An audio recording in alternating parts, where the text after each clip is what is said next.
What is good? What is good? We are back. We are back. The pads are on. A little clickety clack, a little smack talk. Players getting pumped up. A little bit more energy now that the pads have come on. The offensive line gets a chance to be physical. The running backs can show that they can, you know, get a little bit more wiggle. They have to worry about not getting hit, but getting a little bit of hit, a little bit of push on it. So the defensive backs can be physical at the line of scrimmage. You can be physical at the point of contact, right? Big difference than running around in the underwear Olympic, as Clint Kubiak likes to say. So, yeah, man, there's a lot to talk about. We got a lot of news. Some players are, making waves. Some players are showing that they belong, and some players are falling behind, right? Let's start off right off the rip. Um, Dante Thornton, man. I've heard a lot about Dante Thornton dropping a lot of passes. Touchdown in the back of the end zone. Perfectly placed ball from, yes, the cerebral assassin, Aiden O'Connell. Dropped in the back of the end zone, Dante Thornton. Also dropped another one that should have been a touchdown, I heard. Haven't heard anything about today, but yesterday and Friday, a lot of drops going on from a lot of receivers just in one-on-ones, couldn't hold on to the ball.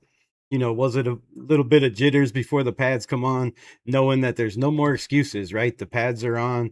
It's time, it's go time. We have a game in 10 days, I do believe, on the 13th of August. So, yeah, 10 days away. We get 6 days of pads, 14 throughout the off season, uh training camp, right? Preseason.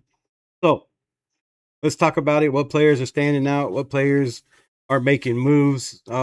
There's a lot of talk about Fernando Mendoza. The nation is going crazy, right? He was picked number one.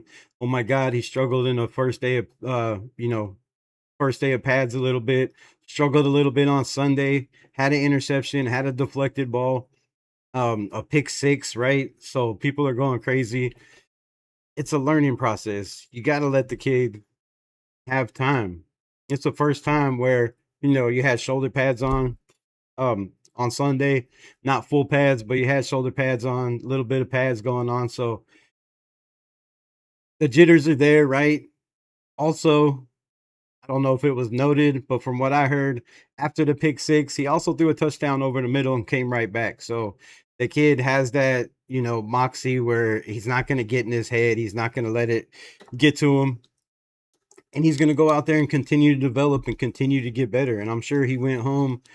I'm sure when they went and watched the film room, watched the film afterwards, I'm sure he went home and watched it over and over and over again.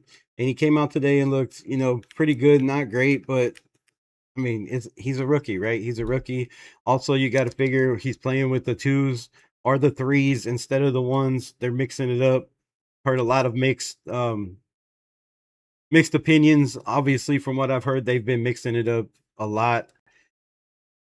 Twos, ones, threes, right? So a lot of players are jumping in and out. Yesterday, the starting offensive line. Get into that. Let's see what we got here. Let me know if y'all can still hear me. But the offensive line, right? Um, Josh Giuseppe was out there. And he stated the starting offensive line yesterday was right tackle DJ Glaze, who we'll get into that in a minute. Shout out to everybody in the building. My guy Lawrence, Faded Raider. I see y'all.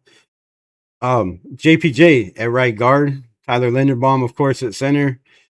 But the noted one is Caleb Rogers. Yes, the sophomore. Getting a little bit of reps with the starting unit. Colton Miller and Tyler Linderbaum at left guard. Now today, it was a different story. Burford was back there when the full pads came on. But that's the notes there. Um, Click on this so I can control it. Ryan McFadden said, just finished practice, right? Wasn't the prettiest day for the offense. Here are a few key takeaways. Let's pull it up, right? Cousins connected with Bowers on a few big plays. The offense will go as far as Bowers takes them. Now, hold up. Time out. Let's stop right there. We hide this window. Go back to this view. That's a problem for me. Let me know if it's a problem for you. Anybody in the chat, let me know in the comments. Why can't I see the full chat? Hold up, what is going on? Timeout. Does this somehow? I don't see half the damn comments. All right, but let me know how y'all feel about this, right? We have a lot of receivers competing for a lot of spots. Malik Benson will get into that, making a lot of waves. EJ Williams looking very nice as well. We'll get into that. Who was throwing him the ball? We'll talk about that for my guy Lawrence. But Brock Bowers, we know is going to be the guy, right? We know he's going to get most of the targets. But all I hear is Cousins look great throwing to Brock Bowers. But how has Kirk Cousins looked throwing to Jalen Naylor? How has he looked throwing to Trey Tucker? But those are going to be targets as well, right? How has he looked throwing to Jack Besh if he's going to be there, or Malik Benson, or Cedric Jackson, or EJ Williams, or any of these guys, right? All the talks I've heard is basically Kirk Cousins looks great throwing to Brock Bowers, but Geno Smith, best stats and percentage completions were to Brock Bowers. Gardner Minshew, his best completions and most of his yards were to Brock Bowers. Aiden O'Connell, we can go on and on. Rattler, Riddler, whatever. All these guys, all their numbers go up when you're throwing to Brock Bowers. So this is a little bit scary, right? Now, when we get to the red zone, we'll talk about that here in a minute as well. But if Kirk Cousins can only find Brock Bowers, what happens when they double Brock Bowers, right? What, what happens when Brock Bowers has to come out for a play? You got to have other players making plays. And we'll get into a little bit. I heard Malik Benson again was making plays. Trey Tucker beat Darian Porter a couple times on some comeback routes. So that connection's looking good. All right, I need to pull up my phone. Give me a minute because I don't know what's going on with this chat. I'm not trying to mess with it at this moment. Let me pull the chat up on the phone.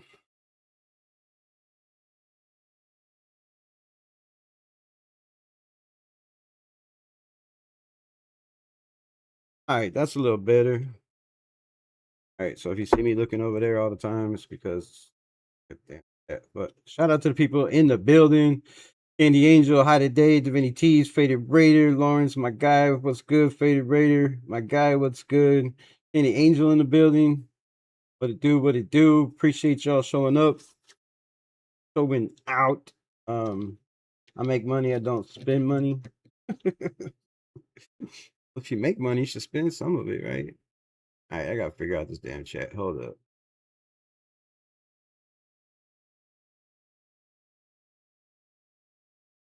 All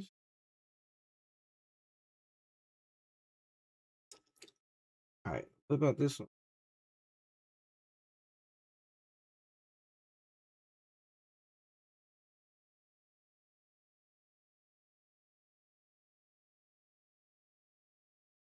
I can't see. Can you, maybe y'all could read that. Can't read that. Is that even the same chat? All right, well, there's a chat on the screen. If y'all want to see it, bugging you, let me know. Guess I'll go back to the phone. I'm old. Nobody wants to see my reptile skin, especially down there. I don't even like looking at it. Oh, stop it. Stop it. Good heavens. What are we talking about? What are we talking about over here? But yeah, man. So I find that to be a problem, though, right? Kirk Cousins is looking good. Kirk Cousins, what was it, Friday or Sunday? No, Friday or Thursday. When did I go live with Vegas Sports Today, Mike Dixon? I believe that was Thursday. So Thursday, the video came out of him being slow. Friday, we'll get to the video of him responding. And he's been responding every day, I guess, trying to run sprints. I hope he doesn't pull something. But yeah, the connection is great, but that scares me, right? What does Fernando Mendoza look like throwing to Brock Bowers? I would love to see this. I would love to get some notes from some of these guys saying, "Hey, Fernando, he might not be, on target with some of these passes. He might leave a couple short," which we'll get into that. We'll break everything down that he's done so far from the notes I got. However, what does he look like throwing to Brock Bowers? What does Aiden O'Connell look like throwing to Brock Bowers, right? I want to see these guys throwing, all of them throwing with the ones, because how can you judge who's the best man to play unless you're just going off, past body of work? I don't think that's fair. I don't think that's fair to anybody on the team. But if Kirk is the guy, right? Which we'll get into that here in a second. But I do believe Kirk to the code chains went off in the red zone. Oh wait.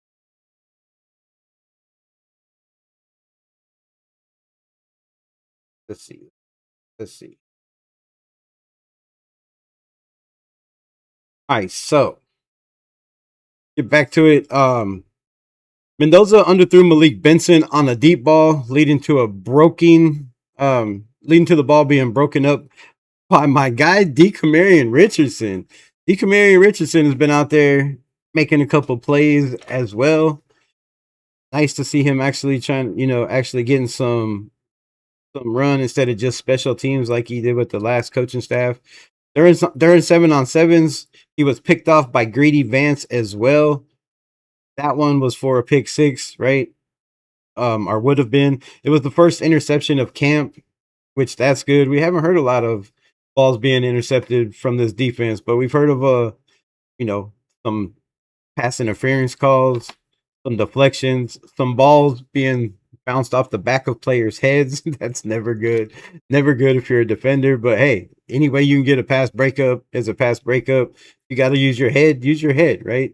I mean, so Darian Porter took most of the first team reps at outside corner.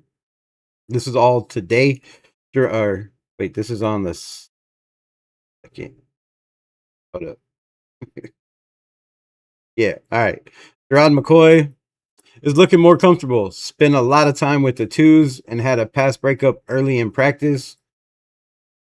He was also on Sunday got a PI that a lot of said that would have been a touchdown, right? If he wouldn't have got the pass interference. So shout out to the guys out there making plays. Quay Walker would have had a sack on Kirk Cousins. JJ Pegues also would have recorded a sack on Mendoza. These are cover sacks holding the ball too long. AOC had a 55-yard touchdown pass to EJ Williams during 7-on-7 period and arguably was the play of the day. Now, to elaborate on that, Aiden O'Connell should have had 3 touchdowns, according to a lot of people and a lot of sources that were out there. The one we talked about was Dante Thornton. Nice pass, 20-yard back of the end zone, throw, and it went right through Dante Thornton's hands. Then he had another one to I believe it was Cedric Jackson, and that's where McCoy, I do believe, somebody correct me if I'm wrong, but I do believe that's where McCoy got his PI. It was Cedric Jackson on a nice out up and out. Had him cooked, so he had to hold on, or that would have been a touchdown as well. And then Dante Thornton dropped another one on the sidelines that should have been a touchdown. So Aiden O'Connell was putting in that work out there running with the threes. Today he was running a lot with the twos. Him and Mendoza jumping in and out, mixing it up. At one point during camp, Cyan Sloan was with the ones. Teron Crawford quickly jumped into the backfield and recorded a tackle for a loss on Roman Himby while playing with the twos. Now, another note on Roman Himby before we get into the rest of this. I didn't want to do that. I want to look for posting. But another news on Roman Himby. First touch of the day was a fumble. Now, it's just camp, but I know how everybody had that energy against Dylan Labe when he got the ball knocked out by Joey Bosa and then got the ball knocked out in Pittsburgh by, whatever his name is, TJ Watt. So I know there was a lot of talk, and there's a lot of people that love Roman Himby when it comes to the Las Vegas Raiders. But put the ball on the ground right now. Had a couple runs after that, I do believe. So not a huge thing, but What else we got? What else we got? Um, we won't play Derek Carr. Y'all go check it. Check out David Carr talking with the coaches on Fernando's development. What he seems like. All right. Yesterday, Levi Edwards. Pull this up as well.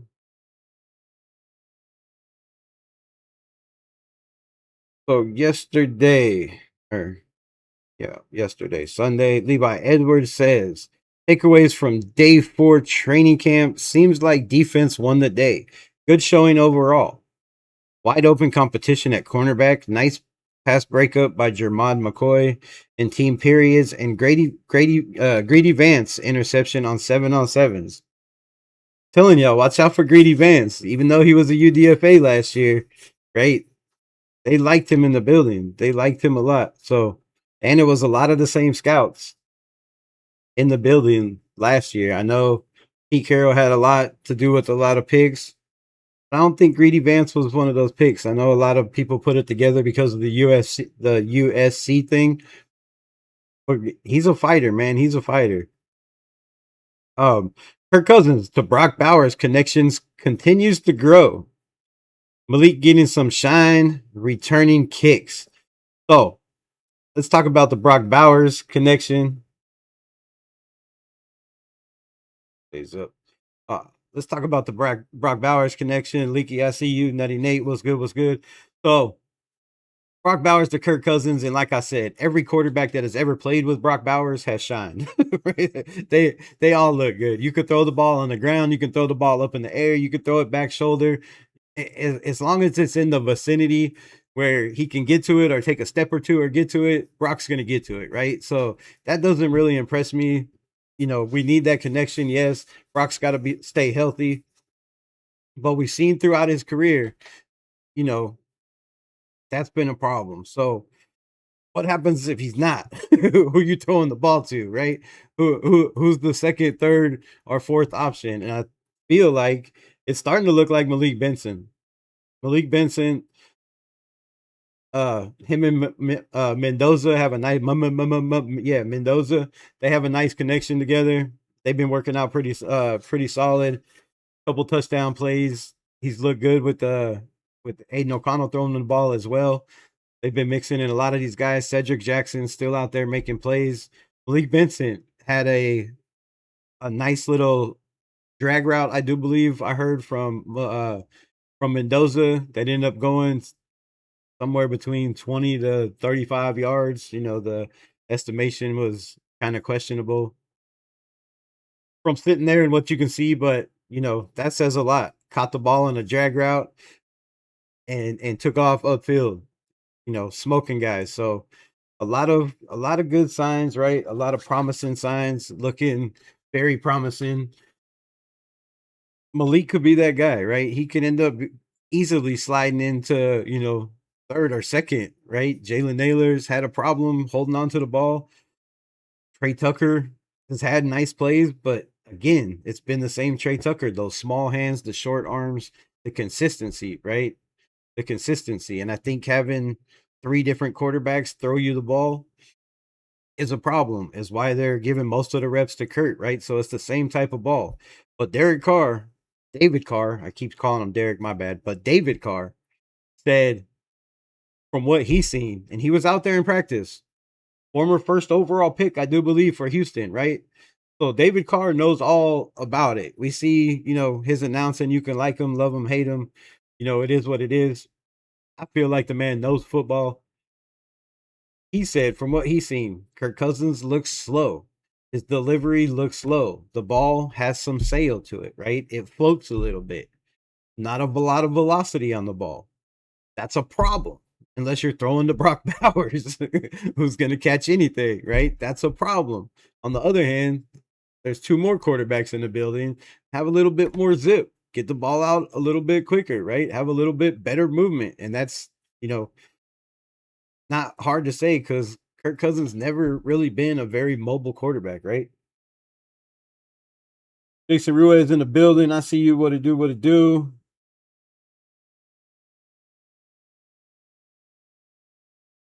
I don't trust anything Kirk Cousins does until live bullets are coming at him. Yeah, because if this offensive line, damn, need a comb. If this offensive line can't hold up, and you're getting pressure constantly in your face, a slow quarterback is not the way to go. I mean, just look at Aaron Rodgers. Aaron Rodgers would have had a way better year the last couple years if his mobility wasn't hindered by the Achilles injury. Well, it seems Kurt has the same injury, I do believe, right? So, that's going to slow you down, especially the older you get, no matter who you are. And we see him out there running his sprints, doing his thing. Speaking of running sprints and doing his thing, let me find it. Let me find it. I do believe here it is.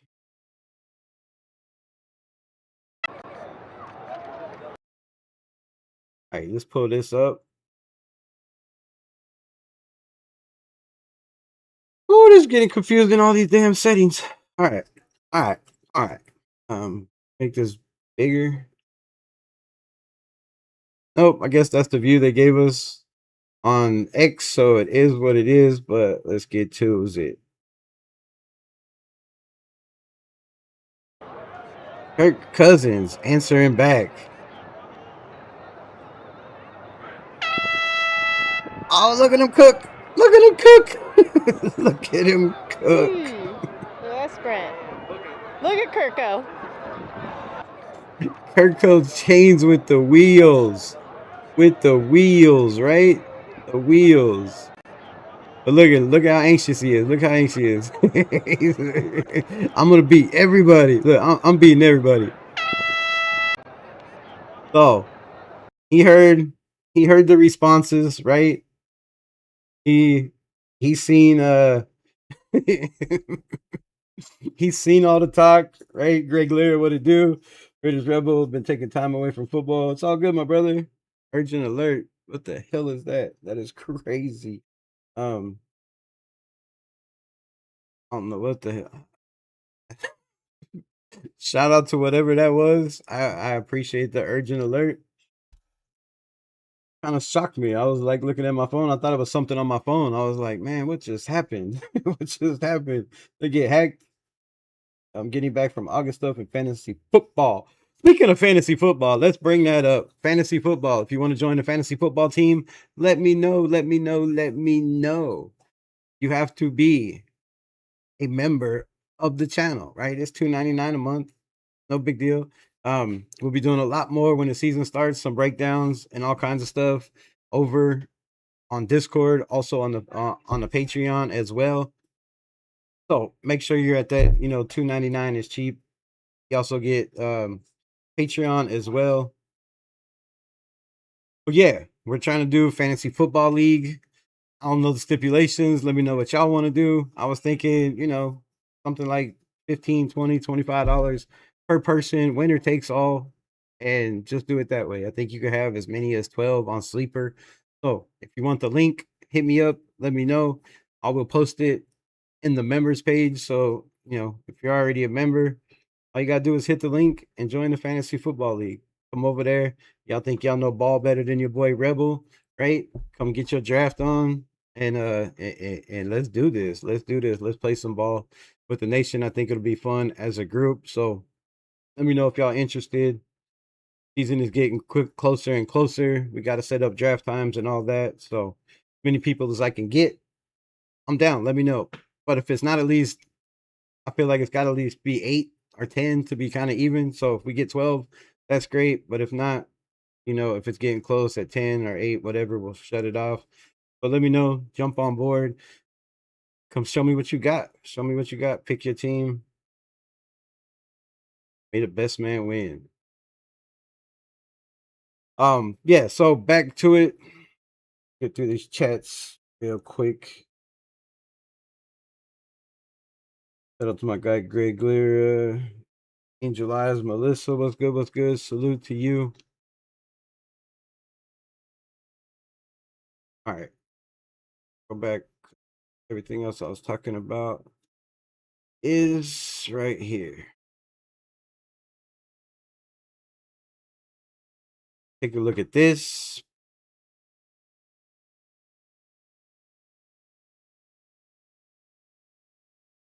Headphones. Let me know if y'all can hear it. If you can't hear it, let me know. Make some noise, jump up and down, scream and shout. I don't know. Send an alert. Obviously, that seems to get my attention. It was all over both screens. I don't know what the hell is going on with that, but yeah, know what to do. All right, this is David Carr, brother of the great Derek Carr. See what he got to say about our very own Kirk to the coat to the chains. Trying to go through his warm-up process, and really it's that. Like, can y'all hear it? Let me know. Can you hear it? Did you hear it? Did you hear it? Did you get it? Get it?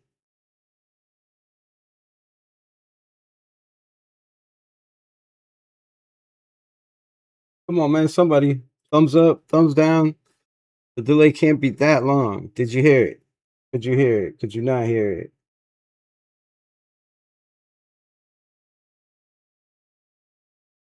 That's a long ass delay.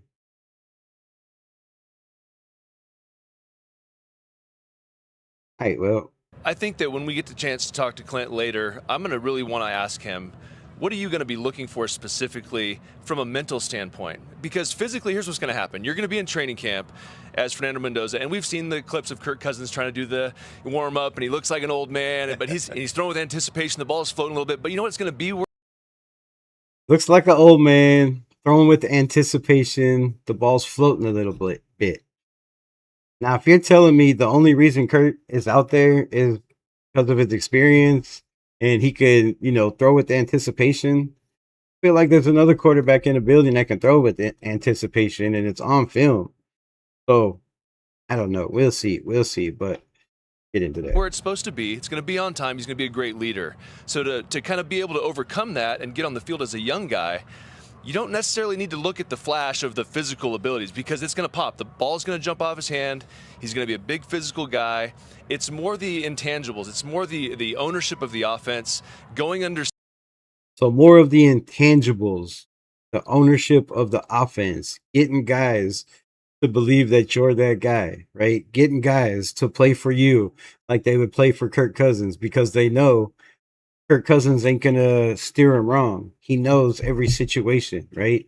And I feel like a lot of guys lean a lot more on veterans, especially veteran quarterbacks. Why you see Aaron Rodgers still doing his thing is why you've seen guys like Joe Flacco be able to do his thing late.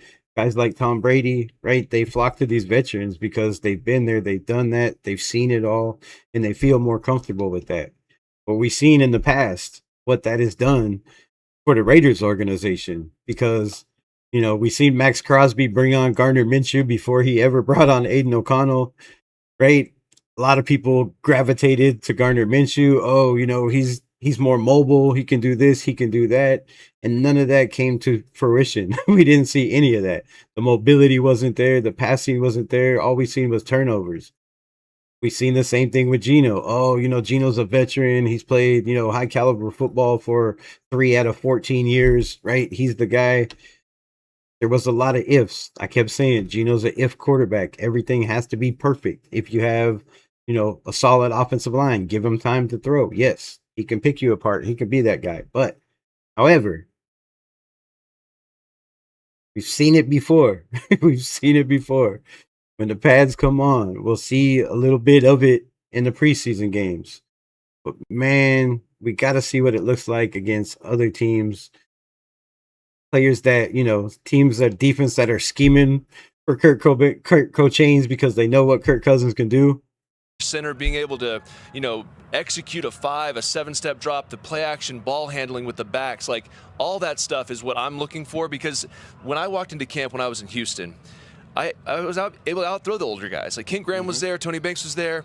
Tony Banks would argue that he could still sling it. Kent was kind of on his last leg, and so as a young number 1 overall pick, you're going to outthrow those guys. And so the concern is that you just see that and you're like, well, let's put him out there. Let's put him on the field. He's the best we got. That's not necessarily the case. I wasn't ready mentally. I wasn't prepared. I didn't have the experience those guys had. Kirk's in that position as well. He's got the experience. He's slow. It's fine. He throws with a little bit of float. It doesn't matter. He's going to be efficient. And so for Fernando, you almost got to play the game that way. Play with your head, because physically he's going to be able to do it. And so that's what I'm. Oh, a lot of good points there. A lot of good points there from a former number 1 who's been through it, been through the fire, right? You come out, you're expected to be that guy. No, he didn't win a national championship. No, he didn't go 16-0. Right? No, he didn't win the Heisman. No, he didn't do any of that.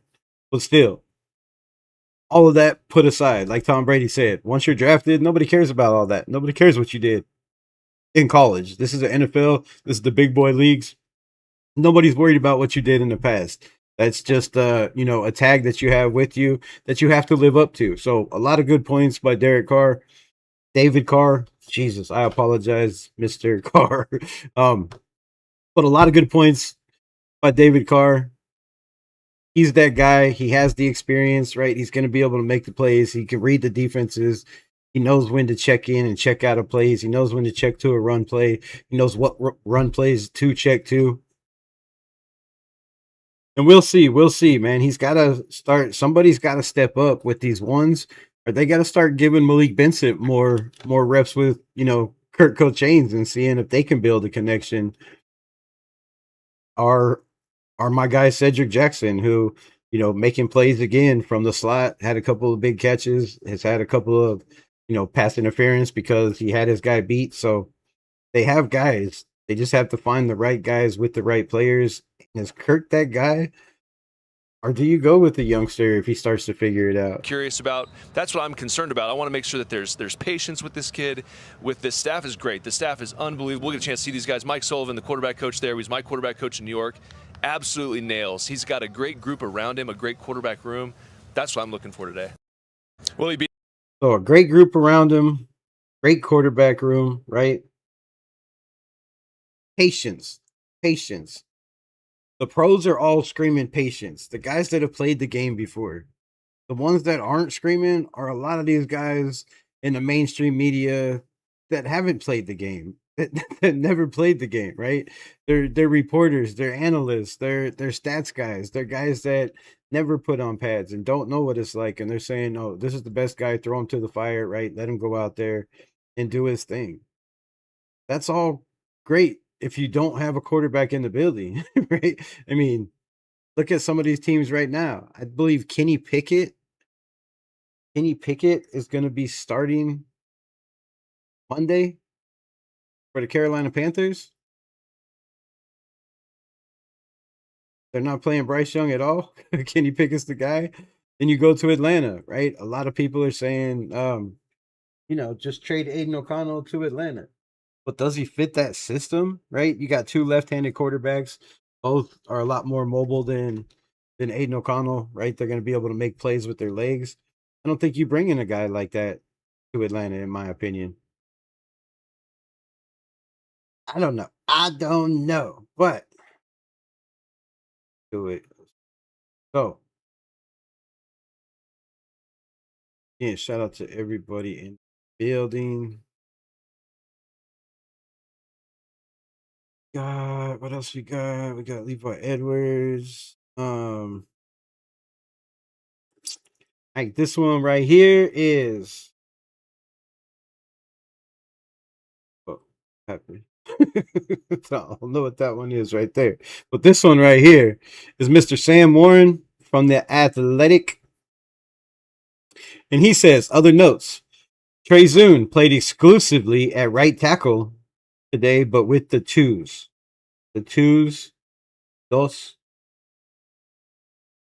Was at center with the twos and right guard with the threes previously. So he's ran at twos with the centers when Jordan Meredith. I don't know what he was doing, but I do hear some. We'll get to what Thomas Booker, who goes against the offensive line every day, had to say about some of those offensive lines in a minute.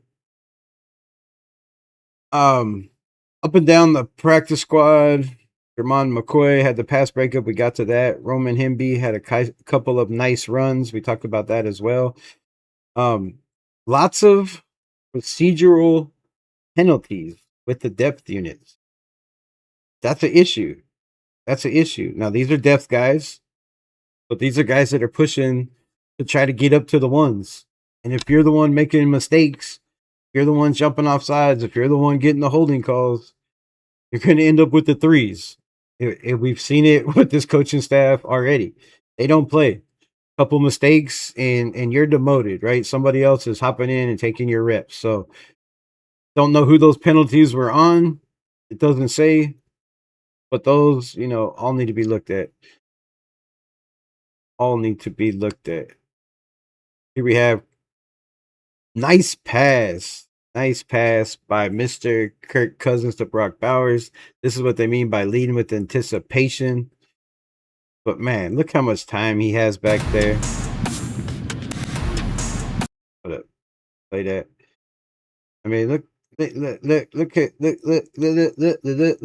No, it's not frozen. I was fucking but look at all that time though. Nobody rushing the passer. I mean, come on. They're like, oh, great ball. I mean, yeah, it was a great ball with no pressure. With no pressure. So let's not make too much of that over there. You know what I'm saying? let's pump the brakes, right?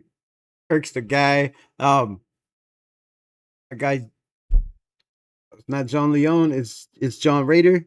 John Raider in the building.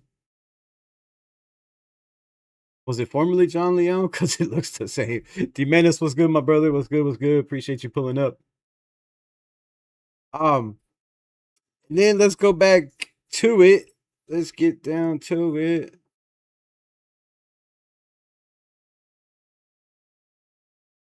I want to show that.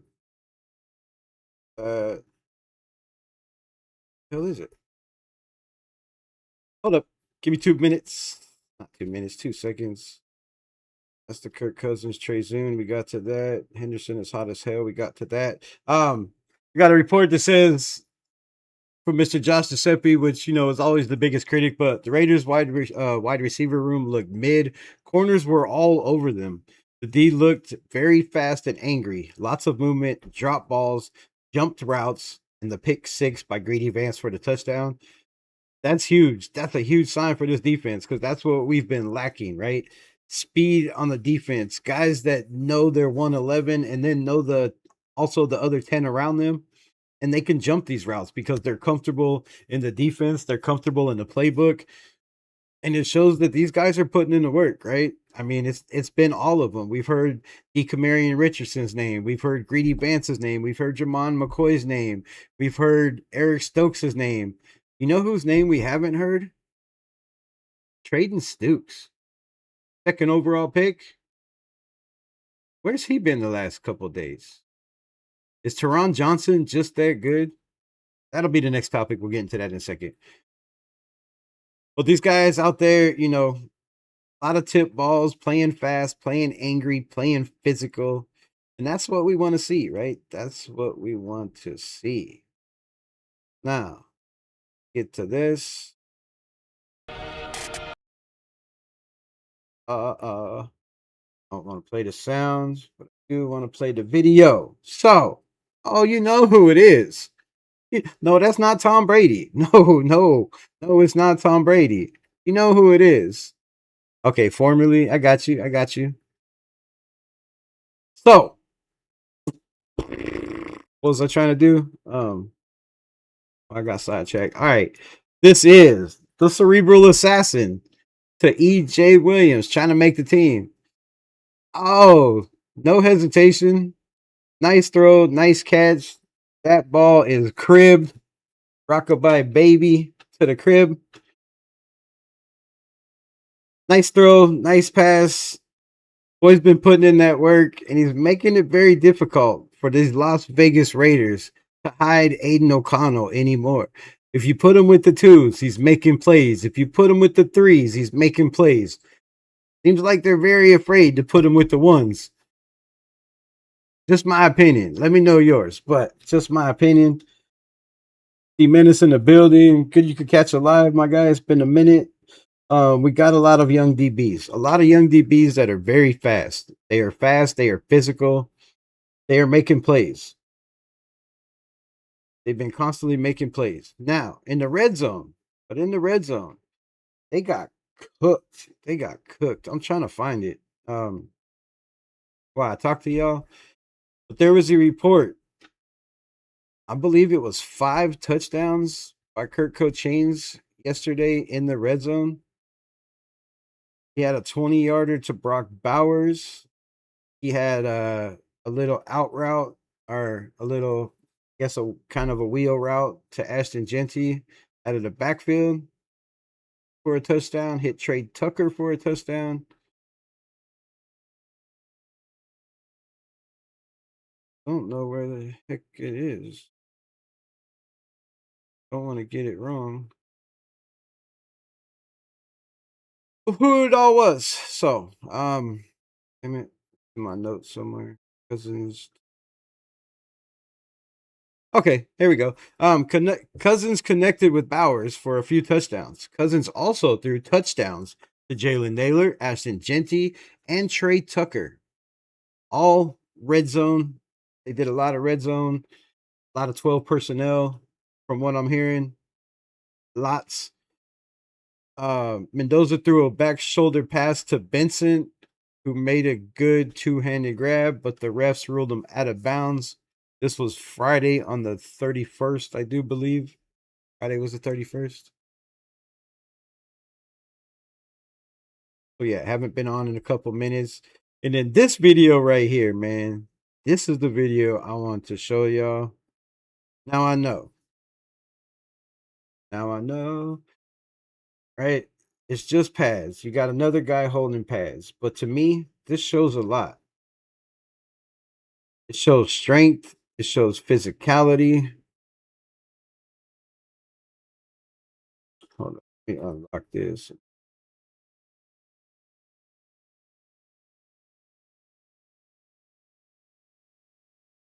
Going up on that. Maybe a little more. Be me. But all right. So here we go. We got the big man. The big man, right? Getting off the ball. Trying to make a little bit of noise. All right. Well, check out number 66, man. And look how many times he tries to get back in the rep. That's him walking away right there, right? There's like, I don't know, I think 8, 9, 10 offensive linemen doing these drills. But look how the man wants to work. He wants that work, right? Clint Kubiak said when he came here, right? We could win 10 games. You know, I'm not saying we're a Super Bowl team, but why not us? But we will be one thing. We will be about that work, and guys will have to be about that work. Trade Zoom is about that work. It's just a matter of time before he takes somebody's job. The man is playing center. He's probably not taking Linderbaum's job, you know, unless something happens and he's not the guy a lot of people thought the $81 million man was, right? You never know. You never know. But he had some good blocks today to spring Ashton Genty. We'll be getting to that in a little bit. So shout out to everybody in the building. However, he's been taking snaps at center. He's been taking snaps at right guard. He's been playing left tackle. He's been playing right tackle. The man has been all over. But let's look at his get off. Now, again, let's look at this rep, right? Not a lot of force, not a lot of fight. X rep, right?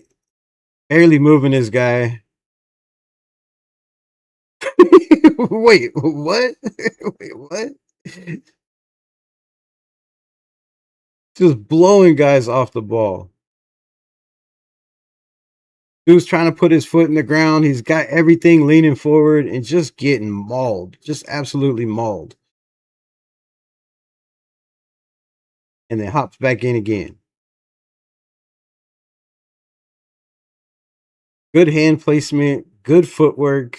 I mean, the future is bright as hell in Las Vegas. I'm telling you, right?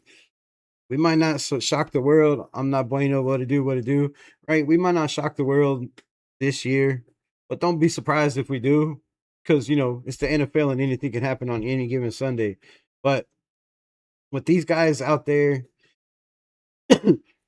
actually learning and developing and growing this year, especially the guys that were here, 2-3 years that didn't get a lot of burn. Guys like Decamarion Richardson, who's out there showing, he can be that guy and wants to be that guy. It's a different feeling. It's a different feeling. Bueno in the building. Raider Nation, Jason, what it do? Appreciate you. Got JPJ got good punching on air with Zoom taking center snaps. I mean, yeah, I don't understand that either, right? And I still don't understand the fact that Jordan Meredith is still taking center snaps. Now, he's been with the twos a little bit today. There was two that went over Mendoza's head, or one that was low that he didn't catch, and then one that went over his head. Kubiak said in a quote, "You have to be the most athletic player on the field at quarterback." Wait, what? Whoa. Time out. Let me repeat that. You have to be the most athletic player on the field at the quarterback position. Why is Kurt Cochaise out there? He is far from the most athletic. So if we're going with the most athletic, it should be Mendoza. But Mendoza's got to show that. You can't let those balls get over your head. Bad snap by the center, right? We know Mendoza should not be that guy out there playing the center position. He's a guard. He's a well-versed guard, left and right side.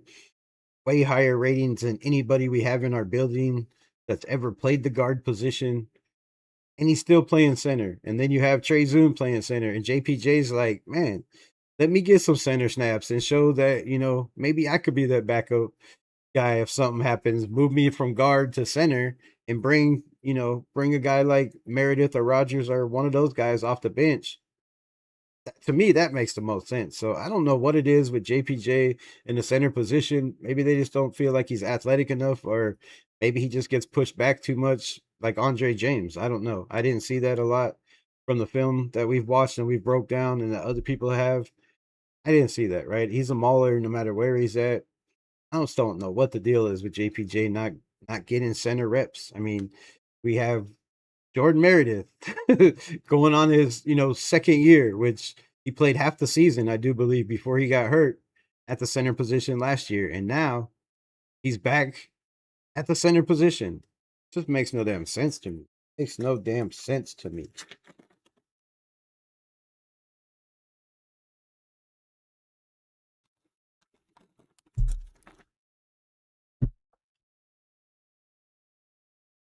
Maybe the concussion history at center. It could be the concussion history as well. Could be that as well.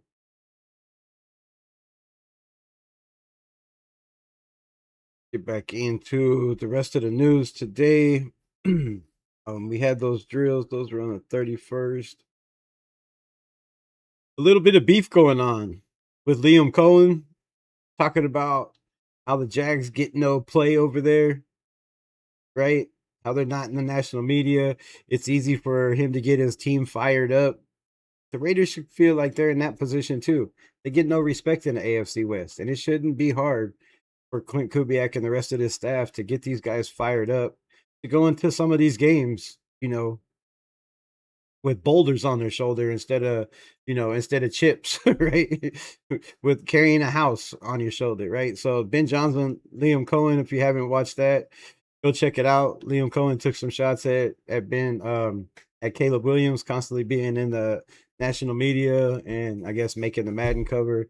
Ben Johnson responds, I don't want to play that because it's not really Raider shit. It doesn't really impress me, but there was a Mark Davis sighting. Yes, Mr. Davis on day 2 of training camp, sitting over there, taking in the hot Vegas sun, right? Doing his little thing over there. Then also we have Clint Kubiak's report on Kwity Paye, who went down, walked off the field. I do believe it was Friday. Maybe it was Sunday. I want to say it was Friday. I'm gonna say it was Friday. I'm gonna stick to that. Correct me if I'm wrong, but he is okay. They were just being, precautionary, trying to be smart, getting ready for, today when the pads came on. And he's out there looking nasty, bro. But I will say this: Max Crosby has been taking a lot of snaps on the opposite side against Colton Miller. Now he's been glazing DJ Glaze over there. They put him on Colton Miller. He also got what would have been a sack today on Miller. Also got one on Glaze. And Glaze has just been getting glazed by pretty much anybody that goes up there. Quiddy Payne's been working. Tonka Hemingway, we talked about that on Thursday, running a lot with the ones.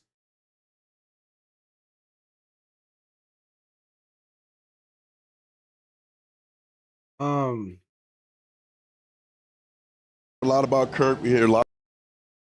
And then Eric Allen, my guy, Eric Allen, wants to know a little bit about Aiden O'Connell. So let's just back to where it was.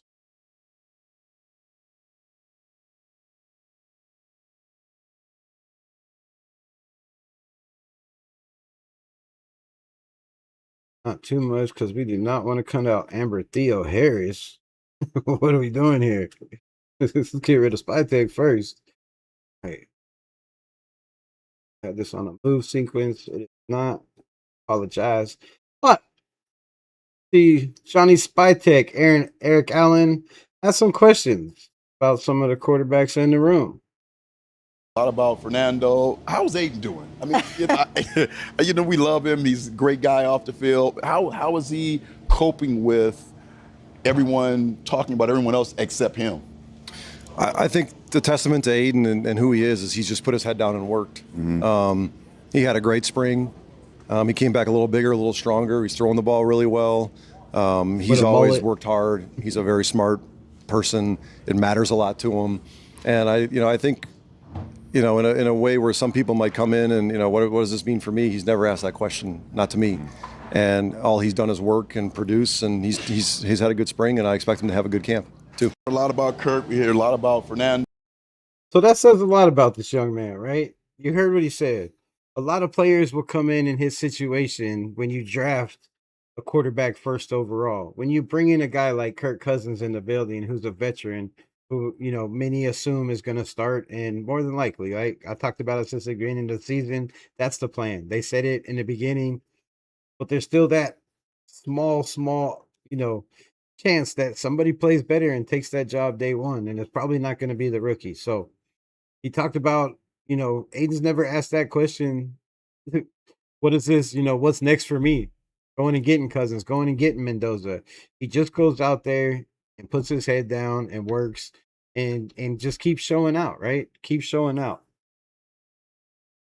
Again, you put him with a guy like Thornton, doesn't make him shine, drops touchdowns in the back of the end zone. 3 touchdowns yesterday. A lot of people said it was the play of the day to EJ Williams. So, the kid was getting some reps with the ones and with the twos all through, underwear Olympics. And then all of a sudden he's moved, to the third team, and he's taking snaps with Trey Zoon and Jordan Meredith, and, playing with this offensive line that guys that are on the bubble. A lot of these guys aren't even battling for spots, right? There's probably only, 9 offensive linemen. Well, 5 of them are playing with the ones, and the other 3 or 4 are battling for positions, and the other 6, 7 guys that we have on our offensive line, 8, are all, battling for a practice squad or a bubble spot. And that's who you keep putting Aiden O'Connell out there. And he just keeps going out there and throwing touchdowns. Now, again, when you have guys on the bubble on the offensive line, you also have guys on the defense that are you on the bubble. You would think, right? But no, those guys have been Greedy Vance, who picked off, got a pick on the second team. DeCamarion Richardson has been running with the 1s, 2s, and 3s, right? And then Jermod McCoy. Jermod McCoy has been running with the 2s and 3s. So, it's not like he's going out there and just playing with scrubs on defense. So shout out to the kid, man. Shout out to the kid. And if he's trade bait, they are working awful hard to make this kid trade bait. And if you're trying to make him trade bait, why aren't you giving him reps with the ones? Why aren't you having Aiden O'Connell go out there and throw the ball to Brock Bowers? Because to me, if I'm trying to trade somebody and make his value go up, I don't put him with the threes throwing the EJ Williams and you know what I mean? And Derek Young, right? I'm not putting him out there throwing the guys that are on the bubble that more than likely aren't even going to make this practice squad, some of these guys. That's not what I'm trying to do for trade bait. If I'm trying to trade somebody, I'm putting them with the ones. I'm having them throw to Brock Bowers every single play. Go out there, give it your best shot, throw it to Brock Bowers. Throw it to Brock Bowers. Because Albert Breer was out there today, busting with the boys have been out there, right? The NFL Network with David Carr was out there or wherever he's working for now. There's been a lot of national media out there. And they're going to report. Now, if you're trying to trade a kid, wouldn't it be common sense to at least put him in a spotlight? And again, if you're trying to trade a young man, when was the last time you seen a third string quarterback do a press conference? Not once, not twice, but 3 times. Like, you're putting this man on a platform and letting him speak as a third string quarterback. So if you're trying to trade a kid, it doesn't make sense to push him to the back of the line and not show what he can do. That's just my take, right? That's just my take. Business Decision Sports, what it do. Does that mean the people AOC is with aren't really competition? No, that doesn't mean it's not competition, but it's third string for a reason. Those guys are running with the threes for a reason. They're not showing that they deserve to run with the twos or ones. So, I mean, honestly, then yeah.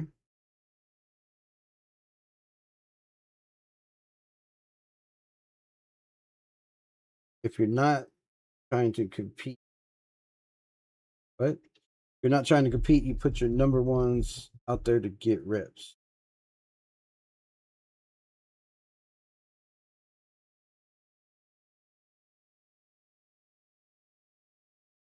Um, isn't could what? Isn't could to be make him look good. But not if they're trying to compete. You're gonna put number ones out there and get reps. I mean, yeah, you want your number ones to get reps with the number ones, but you also, there's a reason that they're subbing a lot of these guys in, right? They're not going with the same unit. It's constantly changing on defense and on offense. They're bringing a lot of receivers, swapping them in and out on multiple plays, offensive linemen as well. You know, they said Trey Zune is running with the threes, the twos, and the ones. Guys like DeCamarion Richardson and Jamad McCoy as well. So yeah, you want to get the most snaps you can. I mean, like I said, we got 10 days until our first game. So you definitely want to get your ones the most reps. But those your ones aren't going to play a lot of the preseason, right? They have plenty of time to get cohesiveness, to get timing, to get rhythm together with your wide receivers, your tight end, your offensive line. Those the ones have plenty of time. I mean, you got 43 days, 42 days. That's a little bit of time, right? That's plenty of time to build a chemistry with your guys in pads, and not all these practice will be in pads because you only get 14. So you got to get what work you can. I get that. But you also got to have everybody prepared. And we've seen what happens when you don't have guys taking reps with the ones. When guys go down, it's night and day. It's night and day because they're not prepared. They're not ready.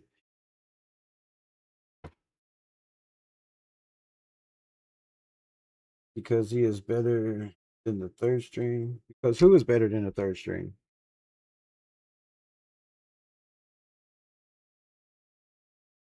Like I said, right now, I don't think first, second, and third string really matters because he was third string yesterday. Today, Aiden O'Connell ran mainly with the twos. Fernando was throwing to Malik Benson with the threes. So they're mixing these guys up. They're mixing the offensive lineup. They're mixing the receivers up. They have all these defenders playing slot. They have him playing defensive back. They have him playing the nickel. Like all these guys are playing multiple positions. And yes, you got to get some kind of cohesiveness and some kind of bond with the players out there. We need more reps to our ones. You can still hype up a player and play him at third string. That just don't make no sense, though. It don't make no sense. Why? I don't know. I don't know. I just don't see the Raiders moving like that. To me, that's they're trying too hard. If you're just going out there constantly gassing up a player that you're not going to have out there, right? You're just constantly saying, "Oh, look, I believe in this kid, and a lot to work with, and he's got a spot, and right there's you know everybody's going to play." But then you just keep moving them around, second string, third string. I don't know. We'll see in the preseason. We'll see who gets most reps in the preseason and who's that guy. And he very well could be trade bait.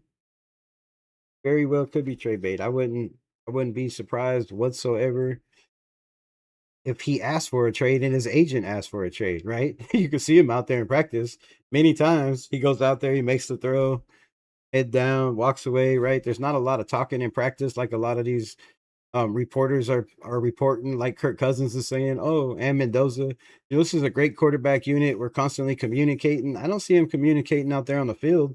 Not the ones that the guys are filming right in practice. I don't see anybody talking after a throw or anything.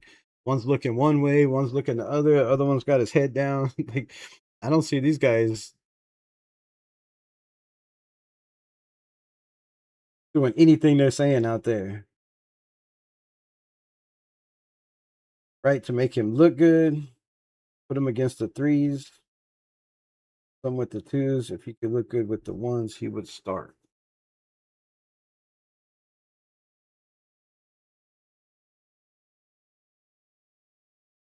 Now these days, time is limited in OTAs. Getting more reps with all new quarterbacks is important.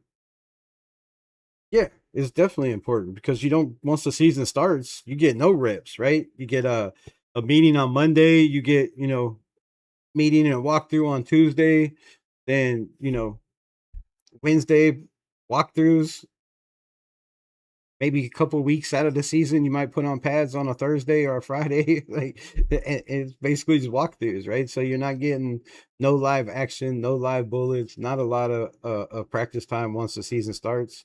And you got to find out what you have in the building. So if there's a competition, let it be a competition, right? Let it be a competition. Find out who the best man is. But to me, I don't know about y'all. I have concerns with the only target that Kirk Cousins can find is Brock Bowers. I mean, like I said, everybody can find Brock Bowers. That's not a problem. That is not a problem. Um,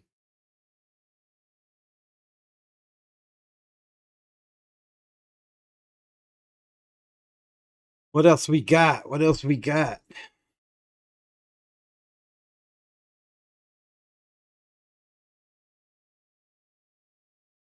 So this came from San G, right? Everybody knows San G. It says Raiders passed on Luther Burden.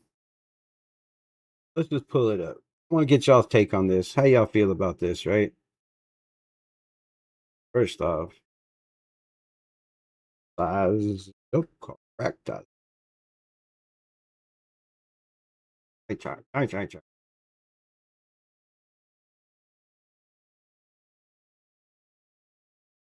All right, that's so bad.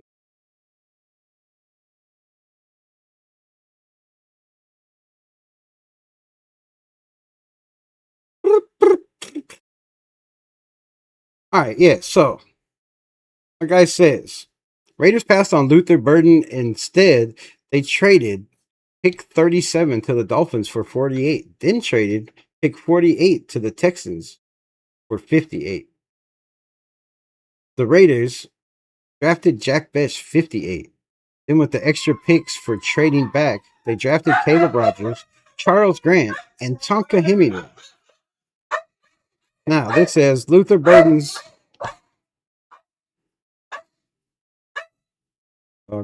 Luther Burden's college tape was as good as anyone's we've seen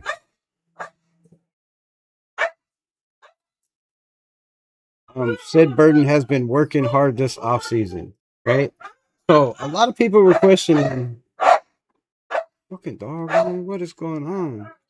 Right? A lot of people were questioning where the Raiders, should have taken a wide receiver last year with Luther Burton. Instead, they moved back and they get Tonka Hemingway, Caleb Rogers, and Charles Grant instead of a wide receiver.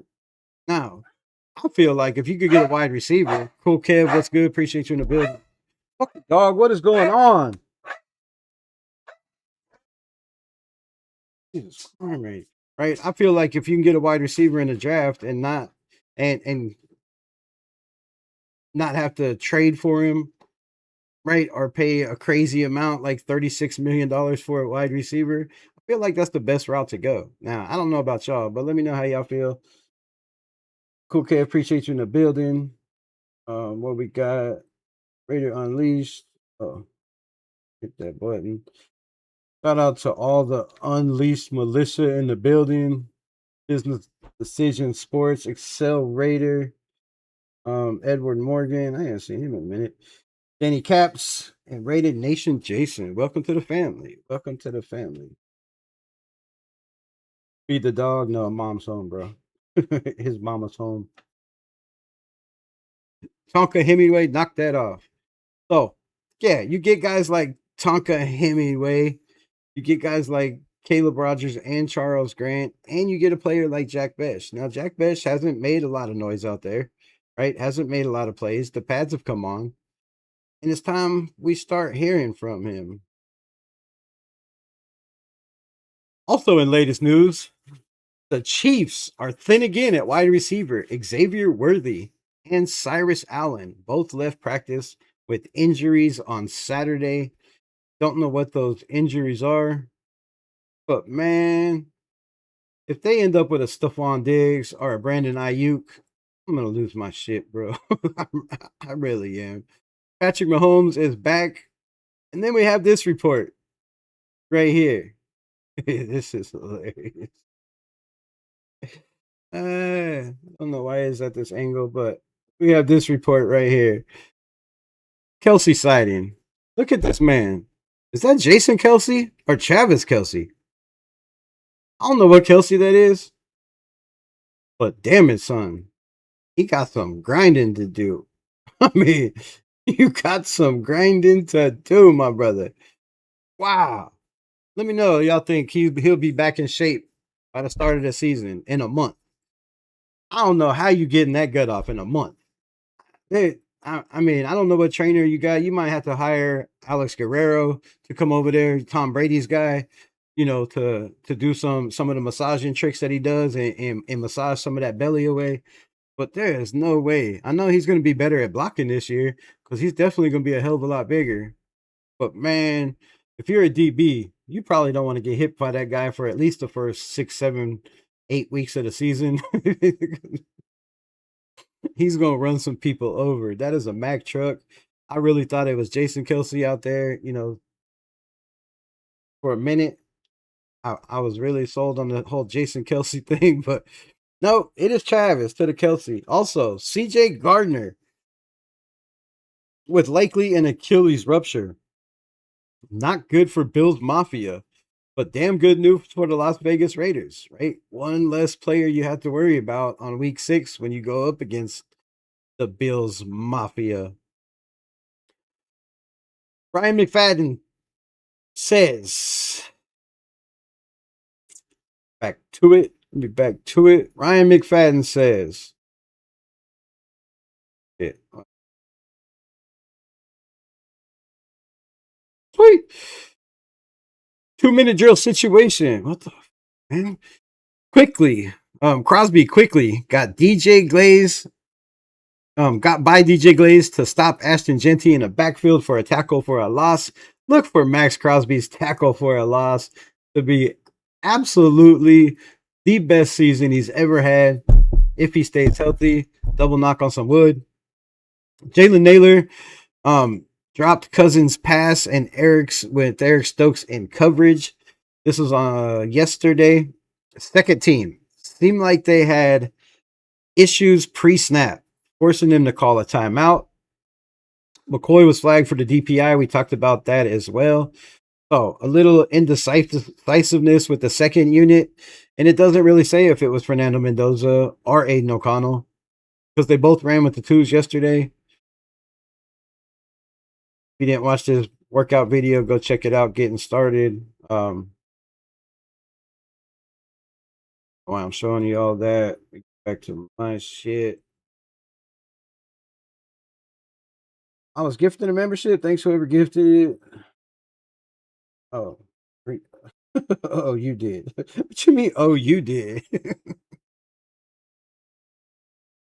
Yeah, too much wedding cake. That boy eating burgers and making cream pies. It looked like he been hanging out with his coach. It looked like he been hanging out with the coach. Let me get one of them nuggies. Let me get one of them for you. Can eat that French fry, right?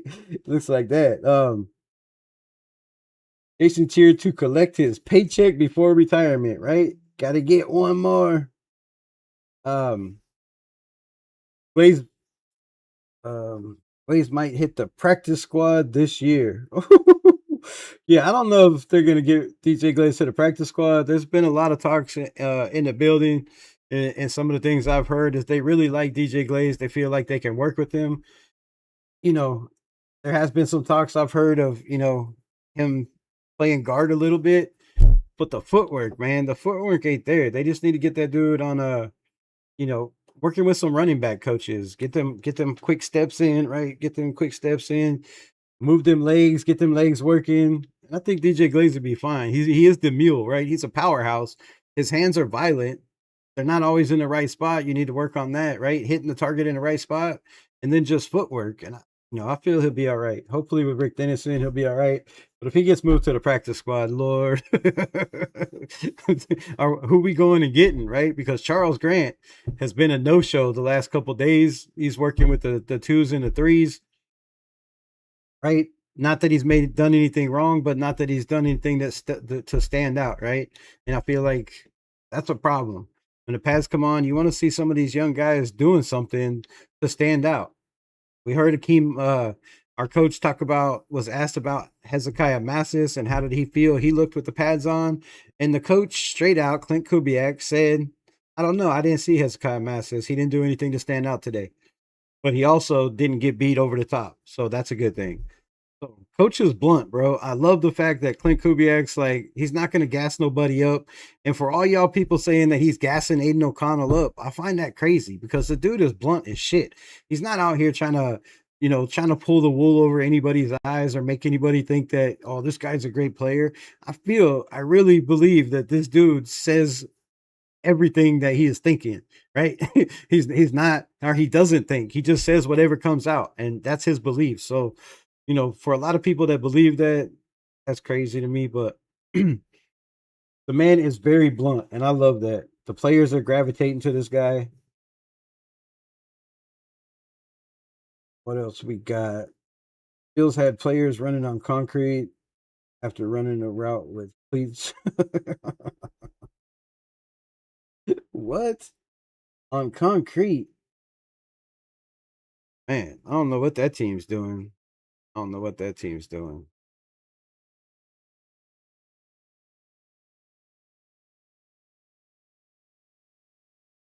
that up in a second. All right, what else we got to? We seen that starting line. I talked about that. Yesterday was Rodgers at left guard. Today it was back to Jordan. It was back to Spencer Burford. Also, did an interview with the guy that I'm really, starting to come around to. I was not happy with the Jacorian Bennett trade, but it just seemed to work out very well for us because we get Thomas Booker, who was running with the twos and threes today. I find that kind of weird. Thomas Booker, or not the threes, the twos is what I heard. It was somebody else running with the threes, but Thomas Booker getting reps with the twos today. So that nobody has a consistent role on this team, right? Nobody's like, this guy is a starter. Everybody's going to play, from what Kubiak has said. And from what I keep hearing, out of practice, the people that I have that are there, and then with the reports that have come out, is everybody saying the same thing, right? everybody's going to play. When your number is called, you better not screw it up because it might be your last chance. He's going to give you an opportunity to succeed, and Clint Kubiak's going to give you an opportunity to fail. And I feel like that's a very good point for this team to have right now. That's a very good situation for us to be in, right? Because a lot of the times we've seen guys just put in positions, and I've complained about the Kirk Cousins and the Spencer Burford, right? Just being given that spot. We know about the history of Kirk Cousins and his experience, but you have to fight for every position. And it shows with guys bouncing around and moving around, right? JJ Pegues getting to Fernando Mendoza today with the twos. Tonka Hemingway making plays again. So a lot of these guys are doing exactly what they're expected to do, and that's get better, right? You're not going to come out and be that guy right off the rip in day one, day two, or day three.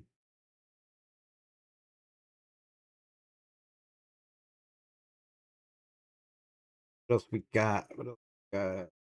And AJ Cole. AJ Cole talked a little bit. We'll we'll show this AJ Cole one. I'm just gonna leave that like that so we can run this over and over again. But yeah, so AJ Cole, and this is Sam Warren on AJ Cole after the interview. It does seem to feel different this time, and it really does seem to feel like we have a cohesive vision, a collective buy-in. And I think that the number of people swimming in the same direction is definitely at an all-time high. Now, that is huge for your kicker who's been a captain, right? Who's been that guy over and over again. It is huge for your captain to say these things. It is huge for guys like Jeremy Chin. It's huge for guys like Aiden O'Connell or rookies like Malik Benson. No matter who they talk to, they all say the same thing.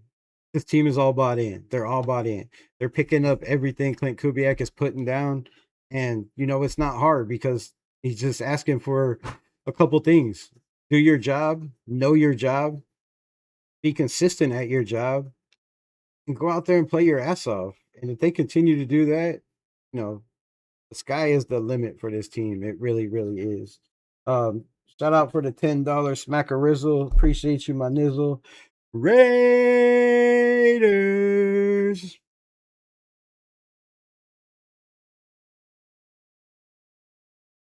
Mahomes thought his center.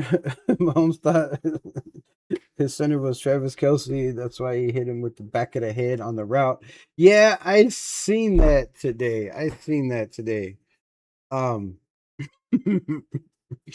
Patrick Mahomes looking a little rusty, my friends. Looking a little rusty. Not crusty, but rusty. A little bit rusty. We've seen Kirk Cousins sprint down the field. This is what I want to talk about too. This is something big. Shout out to my guy over there, Levi Dumbro at Just Blog Baby, right? Just Blog Baby. If you ain't subscribed, subscribed. If you don't know, now you know. Clint Kubiak was asked about the value of versatility, something Spencer Burford and Kirk Cousins do not have. No, I'm just kidding. Okay, I'm kidding about one of them, but versatility. But he included a nugget that was far more interesting. Clint Kubiak, quote, said 90% of the team is not established. That's a harsh reminder, but one the Raiders need to hear. Everything is earned. The competition is real. No lures are rest on it.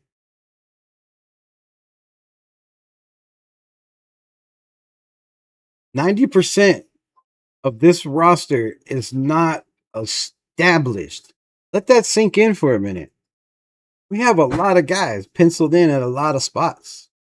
When you have 90 guys in the building and 90% of them are not established guys, that leaves the door wide open for a lot of players to go get what they think is theirs.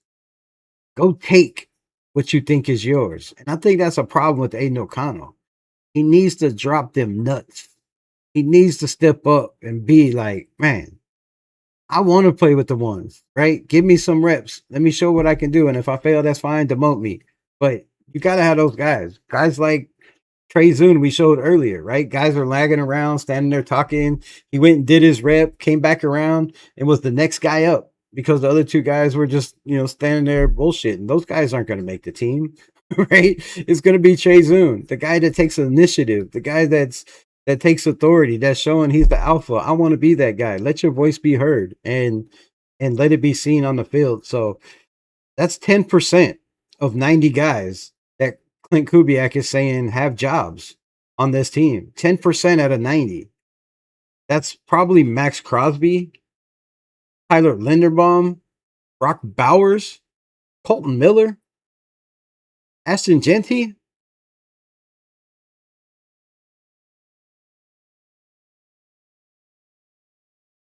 That's not a lot of guys that are guaranteed spots. So to me, man, that says a lot about this team, about the coaches that are running this team. It's night and day from the last couple years, my friends. It is night and day. Faded Raider with the 200 jewels, with the whatever jewels, a cat with a black hat. Some of those things work, some of them don't. I don't know what's going on. But yeah, man, great signs, right? Malik Benson had multiple rookie Malik Benson had multiple touchdown catches from Mendoza, Fernando the Bull Mendoza. But Brock Bowers was the offensive star on Friday. And this is on Friday when Mendoza, I believe, threw the interception. He came back up the middle to Malik Benson for a tutty. We talked about the crib, right? Even when the defense threw extra attention his way, Brock Bowers continued to make plays. What is this talk? He believes the offense is already beginning to come. I don't need to hear that. Y'all don't need to hear that. And then we will show this. For this one. We have the rookie signing some autographs with Kirk Cousins signing their stepbrother picture. I thought that was cool. Somebody got a Kirk Cousins and a Fernando Mendoza autograph on that. Somebody standing there with a whole damn bag of stuff. This dude is like, hey, can you sign everything in here? He brought every memorabilia that he has in his man cave or in a closet or on the shelves or what. But shout out to the man with the bag. He said, I'm going to get me an autograph. You signing something. Still holding the helmet out there, got his flag. So if y'all know who that is, anybody know who it is? Shout him out in the chat. Let me know who it is.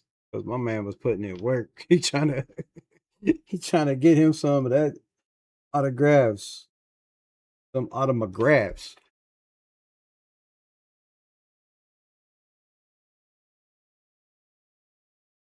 All right, and then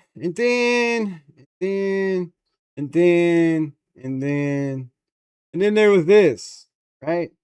Now I've talked about this many times. I felt like Carson Beck. Yes, Carson Beck, the Georgia Miami quarterback.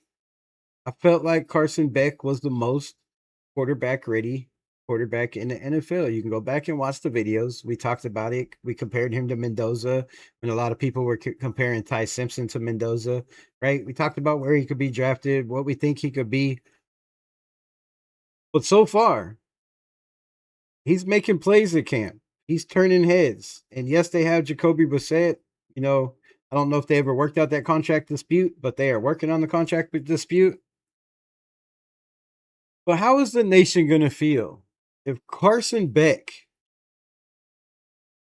on August 13th outplays Mendoza. Is it going to be a problem that a kid that slid all the way to what, the third or fourth round is coming in right away in preseason and outplaying the number one pick in the draft? But the Raiders have picked or even traded down a couple spots, one or two, and got a right tackle, got a wide receiver, and drafted a quarterback in the second round. You have Traden Stoops, who a lot of talk, he's going to be a starter. He's going to be that guy. Well, right now, Isaiah Palomau says, no. Teron Johnson says, no, sir. You're not taking my spot, Ricky. This is my spot, right? So there are guys in the building that are veterans that are holding it down. And Traden Stooks has been projected and penciled in to be a starter. And I feel like the starter, if anybody, is going to be on defense, rookie starter, is going to be Zeke, the Hezekiah Masses, right? The man is got a lot going for him. He's been asked to take on the daunting task of playing Brock Bowers. Consistently playing Brock Bowers. Now, we showed the touchdown earlier of Kirk Cousins to Brock Bowers. That was Hezekiah Masses all over Brock Bowers. Now, he didn't have the physicality and the strength, and that was one of the knocks coming out of college. He needed to be a little bit more physical. He's not strong enough, right? He's not big enough. He's a little light. Need to get up there, 195, 200 would be great for him. And you could play a little bit more physical, but is that going to slow him down? Is that going to make him shorter? But Hezekiah Masses has been going against Brock Bowers, and he's been holding his own. Now, Brock has made plays, but Hezekiah has made plays as well. And we talked about it earlier. Is it the fact that, Teron Johnson is that good when he's healthy, right? We all know when he's healthy that he's a top 10 nickel corner in the NFL. That's a daunting task to ask for a rookie free safety or slot safety like Traden Stooks to come in no matter where you're drafted. Just because you're drafted second round, doesn't mean you're going to be that guy, right? They traded back to get him, I do believe. So you got another pick with it? Or did they just take him at 36? I'm going to have to look that up. I forget. But my point is, the guy that's getting the most valuable reps right now is Hezekiah Masses. Why Dekamarion Richardson and Jermon McCoy and Masses and everybody's over there fighting with Darian Porter for that second spot, and he's fighting with that as well. So a lot of upside for these rookies. But I think this is shout out to Rookie Watch. Pull this up.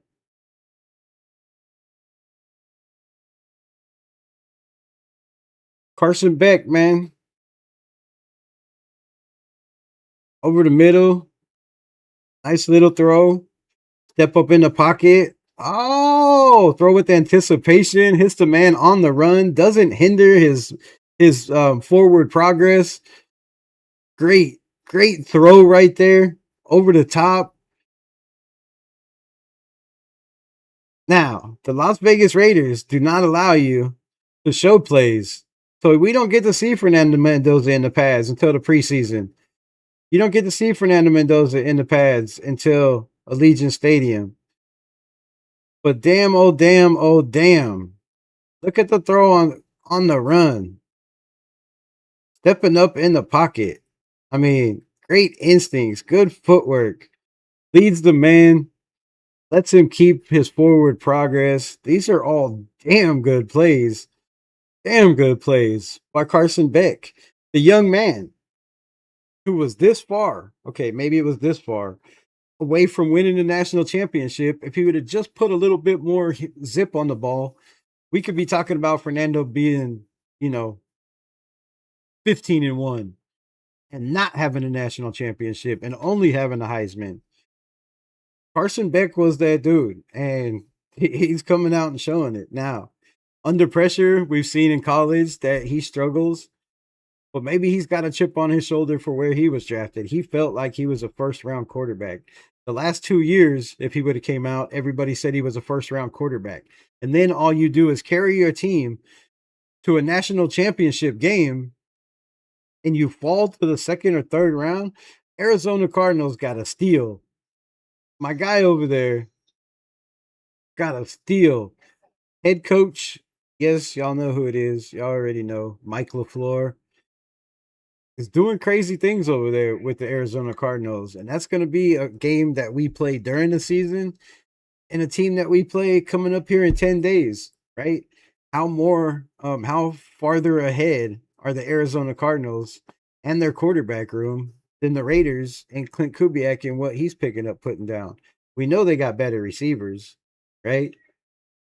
Run game, I mean, they just drafted Jordan Love. So the Cardinals are going to be a problem, bro. The Cardinals are going to be a problem. And Carson Beck is out there looking solid as hell, bro. Solid as hell.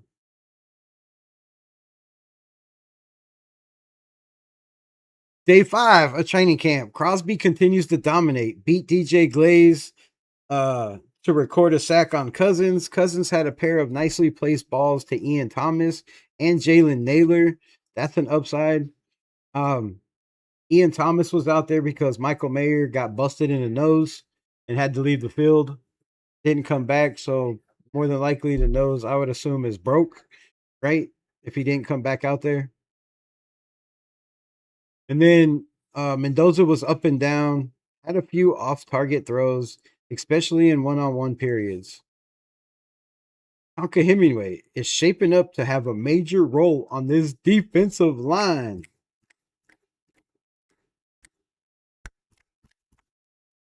Would have had a sack on Cousins today. Tonka Hemingway or JJ Pegues with the sack we talked about on Mendoza earlier. How did Raiders practice today? Interesting to see Quay Walker moving around.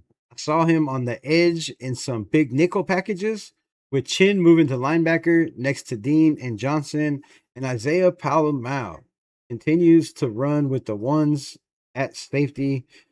Seems to be a leader out there, putting guys in place, yelling at guys, pointing guys out from what I've heard. Now, you won't hear that anywhere else because I had to ask these questions to get them. So out there taking that leader role, right? And he's got that, connection with Robbie Leonard as well. Robbie Leonard was the defensive line coach, so you have that connection with those guys in the room on defense. During the one-on-one periods, the DBs once again had the upper hand. That's 2 days in a row. Dante Thornton had a hard time creating separation against DeCamarion Richardson and Hezekiah Massis. Now, this is from Ryan McFadden. Had a hard time at 6'4", running in the 4.3s, right? In the 4.3s, not a 4.3 flat, which I've heard multiple times. I don't believe that is correct. But running in the 4.3s, you can't create separation on DeCamarion Richardson, who is also, I believe, right there in the 4.3s, if not like a 4.1 or something. But I believe he was in the 4.3s when we drafted him as well. So the backfield, the speed in the backfield is crazy. I think Hezekiah Massis might be the slowest defender with the most instincts because he's the one making the most plays, covering the hardest position to cover. Brock Bowers, right? Brock Bowers. So Sam Warren also posted, we'll pull this up as well. Screen game looked good. A few big plays from the backfield. Genty, Washington, Labe, Hemby all had solid runs today. Linderbaum, JPJ sprung a couple of those runs. Ian Thomas looked good blocking and receiving without Michael Mayer out there. Zeke Massis and Jermon McCoy got some reps together with the ones. That means Eric Stokes taking a little breather, putting Massis on one side, McCoy on the other, seeing how that works out.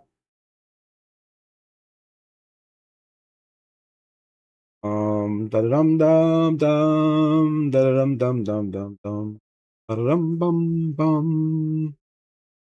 And then we have Quay Walker is loving his role change with Rob Leonard's defense. Way more versatility. No more green dot, which gives him a little bit more, leadway, right? He's not the green dot guy that is Nakobe Dean. Raider Nation has been excited about Walker, but we may not be expecting, but we may not be the exact player that this fan base has been expecting. Now, Quay said, I love it because teams can't really dictate where I'm going to be. I'm going to be lining up everywhere. It's kind of allowed me to just have a little less on my plate. It's been pretty fun. It's been pretty much, it pretty much just puts me at ease. Rob Leonard talked about how he wants these guys to feel at ease, to play fast, to play physical, to not think, to know your job, do your job, let your instincts, your natural physical abilities take over and dominate the game. Take the thinking out of it. And they take the green dot away. They give it to Nakobe Dean. He's that guy. Less pressure on Quay Walker, who has had over 120 tackles, I do believe, since he's been in the NFL. A guy that can get to the quarterback, that can stop the run on the outside, physical as hell, and he's going to be a nightmare. He's going to be a nightmare. So Quay Walker getting to do his thing is freaky, right? And everybody's on the same page. Also in the news today, wait, I have that on that.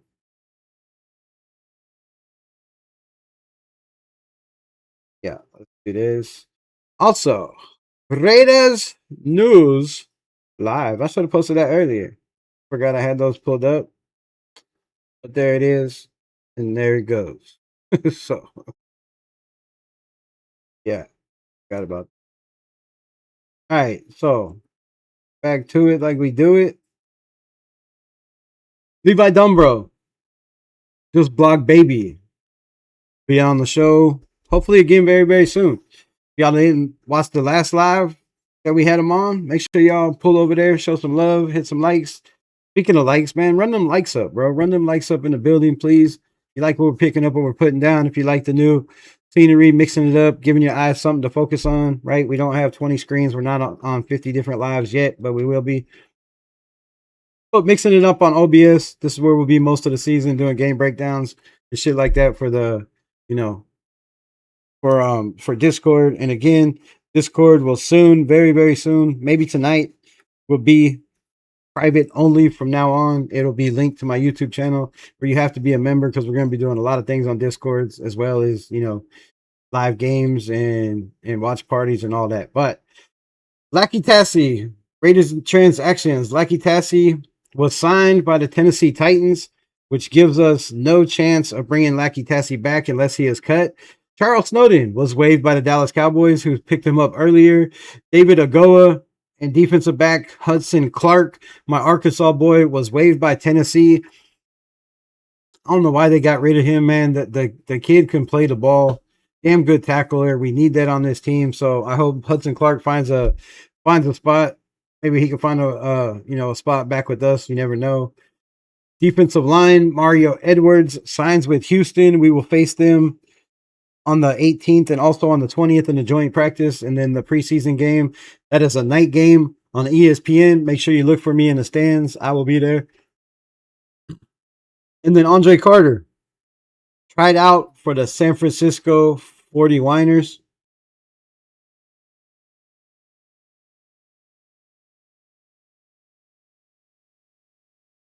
Also, during one-on-one periods, the DB has the upper hand. I got that. Dante Thornton had a hard time creating separation. I got to that. Eric Stokes had a few reps in which Brendan Johnson and Jalen Naylor had a hard time breaking away. So Eric Stokes doing his job, man. That lockdown cat. If y'all ain't following Sam Warren, go over there and give him a shout out. Check him out. Always posting good shit. He posted a good article today on Brock Bowers has been the star of training camp, showing he's a force again. And now that he's back and healthy.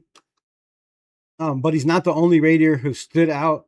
There have been, whether that be for good or bad reasons. So go over there and check out this article. Sam Warren, y'all ain't following him again from The Athletic. Trying to get him on the show. Busy man, can't get the dude to reply. So, we'll find other ways. We'll get him on eventually. We will. We are very persistent. Not going to lie. I think no turds should be plastered on the wall somewhere inside the Raiders scouting department. If you didn't hear and you didn't know, well, now you know.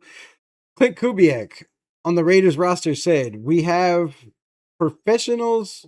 Let's just pull this up so y'all can read it as well, right? Clint Kubiak said, we have professionals. We have professionals on this group that care about getting better. We don't have any turds. We have guys that want to be here, that want to win, want to change this place. So really happy with that. Shout out to the guys in the building that aren't turds, right? Good for y'all. Because being a turd is turd, bro.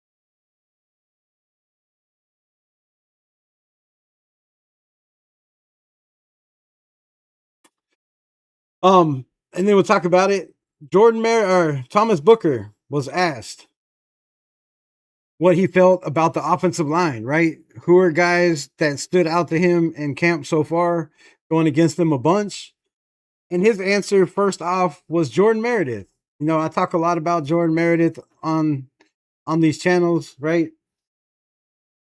And, you go back through history, a lot of these takes come to fruition. Some of them don't hit, but a lot of them do. And Jordan Meredith is the best guard on this team right now. There's no doubt about it. So gives him the most trouble at center and even at guard. He's picking up the guard position. But then next, it wasn't JPJ, right? It wasn't Colt, not Colt Miller because he's on the inside. You don't go up against him much.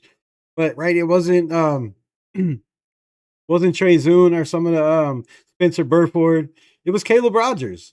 Jordan Meredith, Caleb Rogers are two Raiders offensive linemen who stood out to him in camp after going against them a bunch so far this offseason and last year as well.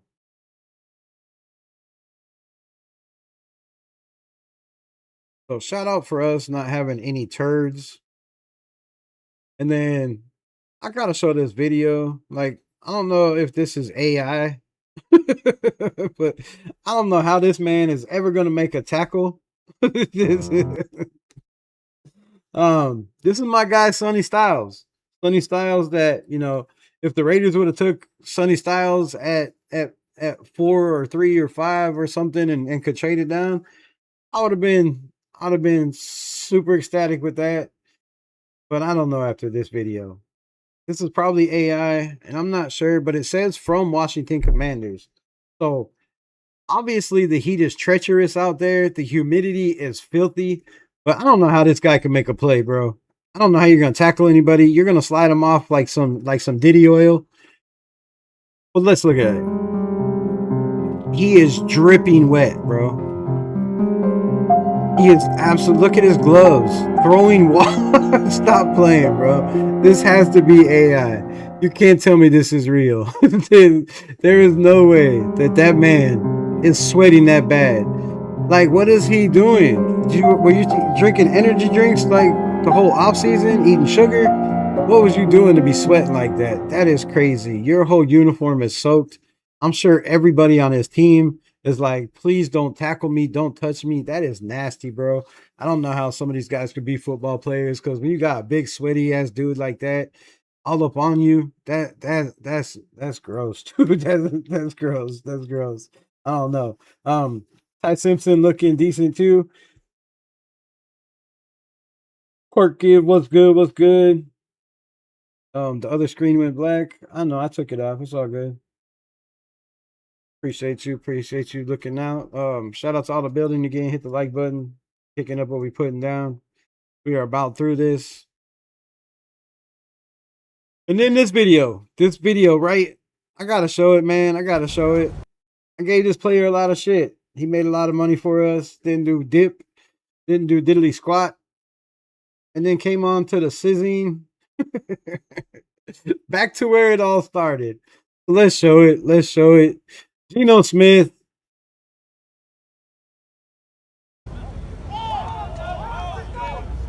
I do believe it's Geno Smith, right? Yeah, Geno Smith, number 7. Look at him letting the ball go with anticipation. Where's that been?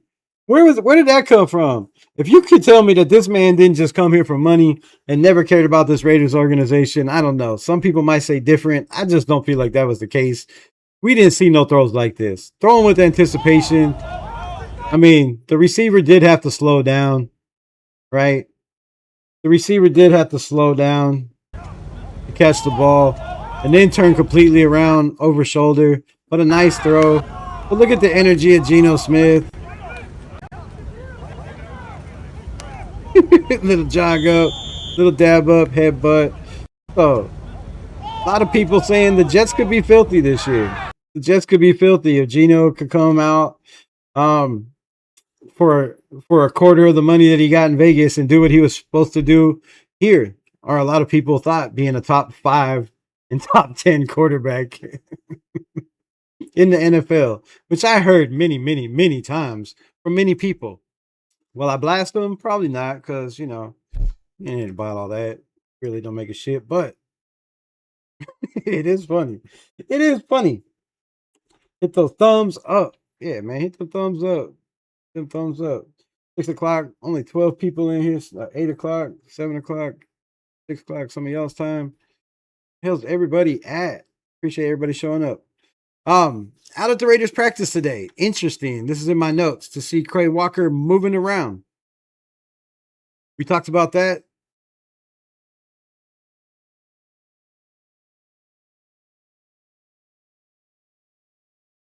And then my guy Ted Nyan. I always mess up his last name. I don't know what his last name is. I'll get it right one of these days. I apologize, Teddy Wee. But this is what he says. It sounds like the Raiders are getting into penny fronts. More evidence that Leonard is going to a Fangio, Mike McDonald type scheme. Now look at this front, right? You have a nose, you have an end, right? You have your weak side linebacker, right? That's weak side, tight ends over here. Corner dropping back, safety coming up. Safety coming up. Said Win. That's his name, Win. How do you get Win out of that? I never got that right. Holy shit. I was way off. Appreciate you. But yeah, you got the safety dropping up. You have a true nose. You have both ends at the 5 tech, right? They're on top of your tackles. Or 4 tech, sorry. So you got both ends playing a 4 tech. Will one of those guys be a Max Crosby? More than likely. A Quiddy Pay. And then you have,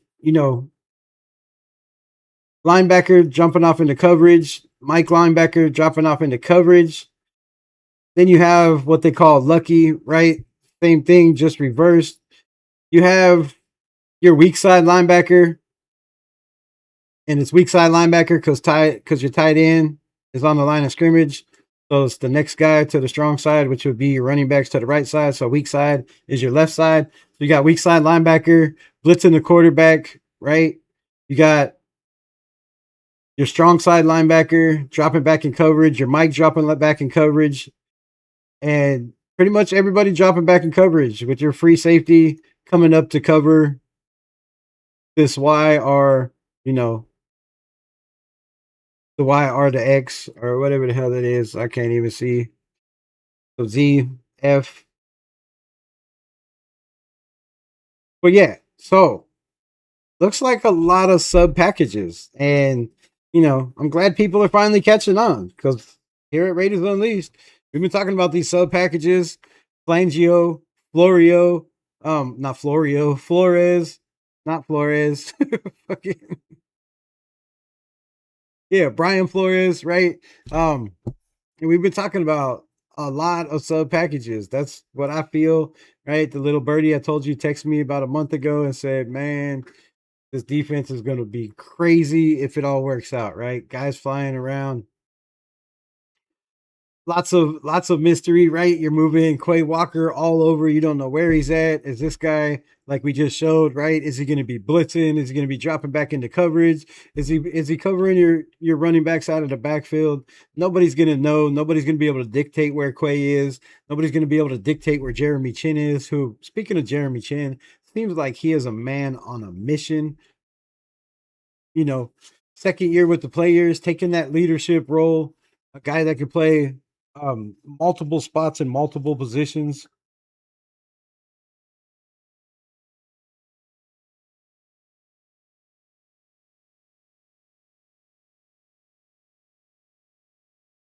Several Raiders leaders are doing more than just praising new head coach Clint Kubiak. They are saying the quiet part out loud about how different things are under him versus recent coaches and leadership in Las Vegas. And we have a couple quotes here from a couple of the guys. There's a different energy, an urgency in the building. It does seem to feel different this time.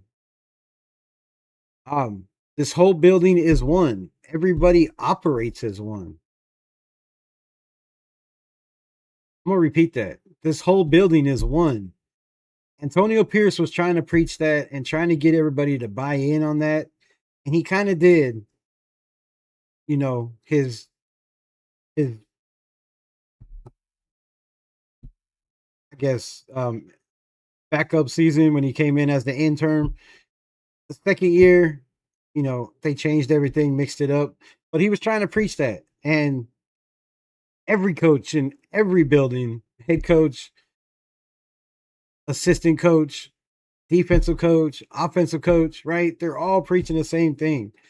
The building has to be one, from the scouts to the laundry guy to the field guys to the line guys putting guys on the field, right? Everybody in the building, the cooks, the nutrition guys, the weight guys, everybody has to be going at one. And we heard it earlier, right? When our kicker AJ Cole said everybody is swimming in the right direction for once. There's not people turning around and not buying in and swimming downstream, right? All these guys are on the same mission. So this whole building is one. Everybody operates as one. And this is the first year that I felt that it is completely like that. Say that 3 times fast. That was Trey Tucker. It does feel different. It does feel like a different organization. We're so much better when we're looking at certain things from last year. That was Jeremy Chin, right? Not taking any shots at the previous coaches or the coaches that were in previous positions. But these players that have been here, veteran players, saying it feels different, right? If you look at certain things, the way they were ran, the way they were schemed, right? The way personnel was in, the personnel groups, the way they were structured, all of that looks different from the past couple years. Now, does that lead to wins right away? I sure to hope so. But if it doesn't, what's one more year, right? I've been here 51 of them. 40 of those years I've been waiting for us to come back to the years when, I was 8 years old and they were winning their third Super Bowl, right? I've been waiting for those years for many, many moons. Just hasn't come into fruition. And then the major thing, we're going to get into this. Albert Breer was not practice today. Yes, the Albert Breer. Talking a little bit of Raiders ball. And he wrote an article about it. Like to hear it? Here it go. Albert Breer's 5 biggest Raiders training camp takeaways. Top pick Fernando Mendoza has looked the part. What part is that? We don't know. Let's break it down. What's he got to say? Dum dum dum dum dum dum dum. Is there so much shit on here? It was 98 degrees, 7:30 at practice. What the hell is going in? Don't sign into my accounts. I want to get all that. All right. Holy Jesus. Jesus, Louises. Everybody trying to sell you something. What it means when Mendoza has all five eligibles out. He can feel where the run. Wait, that's not where it starts. What the hell is that? All right. It's fair to say the Raiders scouting department on first overall pick Mendoza has checked out. He is living in the building as a tireless football obsessed worker. Love to hear that. Love to hear that. Get in there, young man. Be Gardner Minshew in the building, living in your van. Just go buy a van. You don't need to buy a house yet. It's just you. Go buy a van, live in that shit outside the building like Garner. Just don't pick up his bad habits and play like that. I'll be good. For now, he's working chiefly with the second team, but has a shot to earn first team reps over the next couple weeks. An on the field trait has flashed early, which was brought with him from college. Is one I refer to as priorative feels. Yes, I had to look up the spelling. I don't know, that's kind of stupid. All right.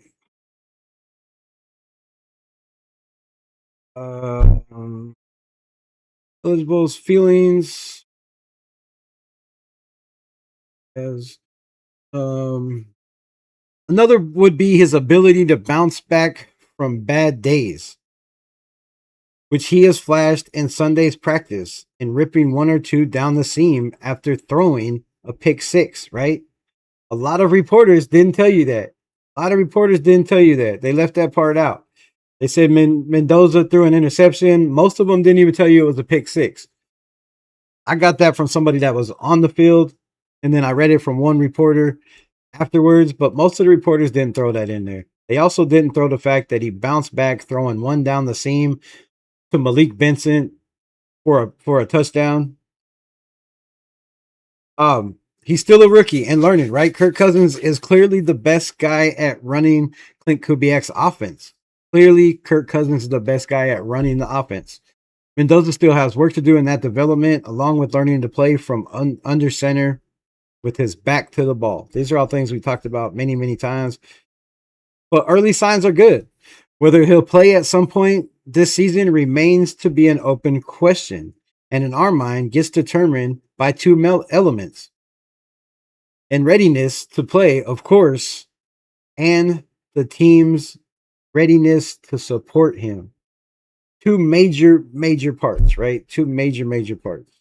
The team has to be ready to support him, and he has to know the playbook. We've heard him say himself, I don't know all the plays yet, right? I'm still submerging myself in the playbook. I don't know all the plays yet. I'm still getting them. He's still got a wristband, right? We don't see anybody else out there with wristbands.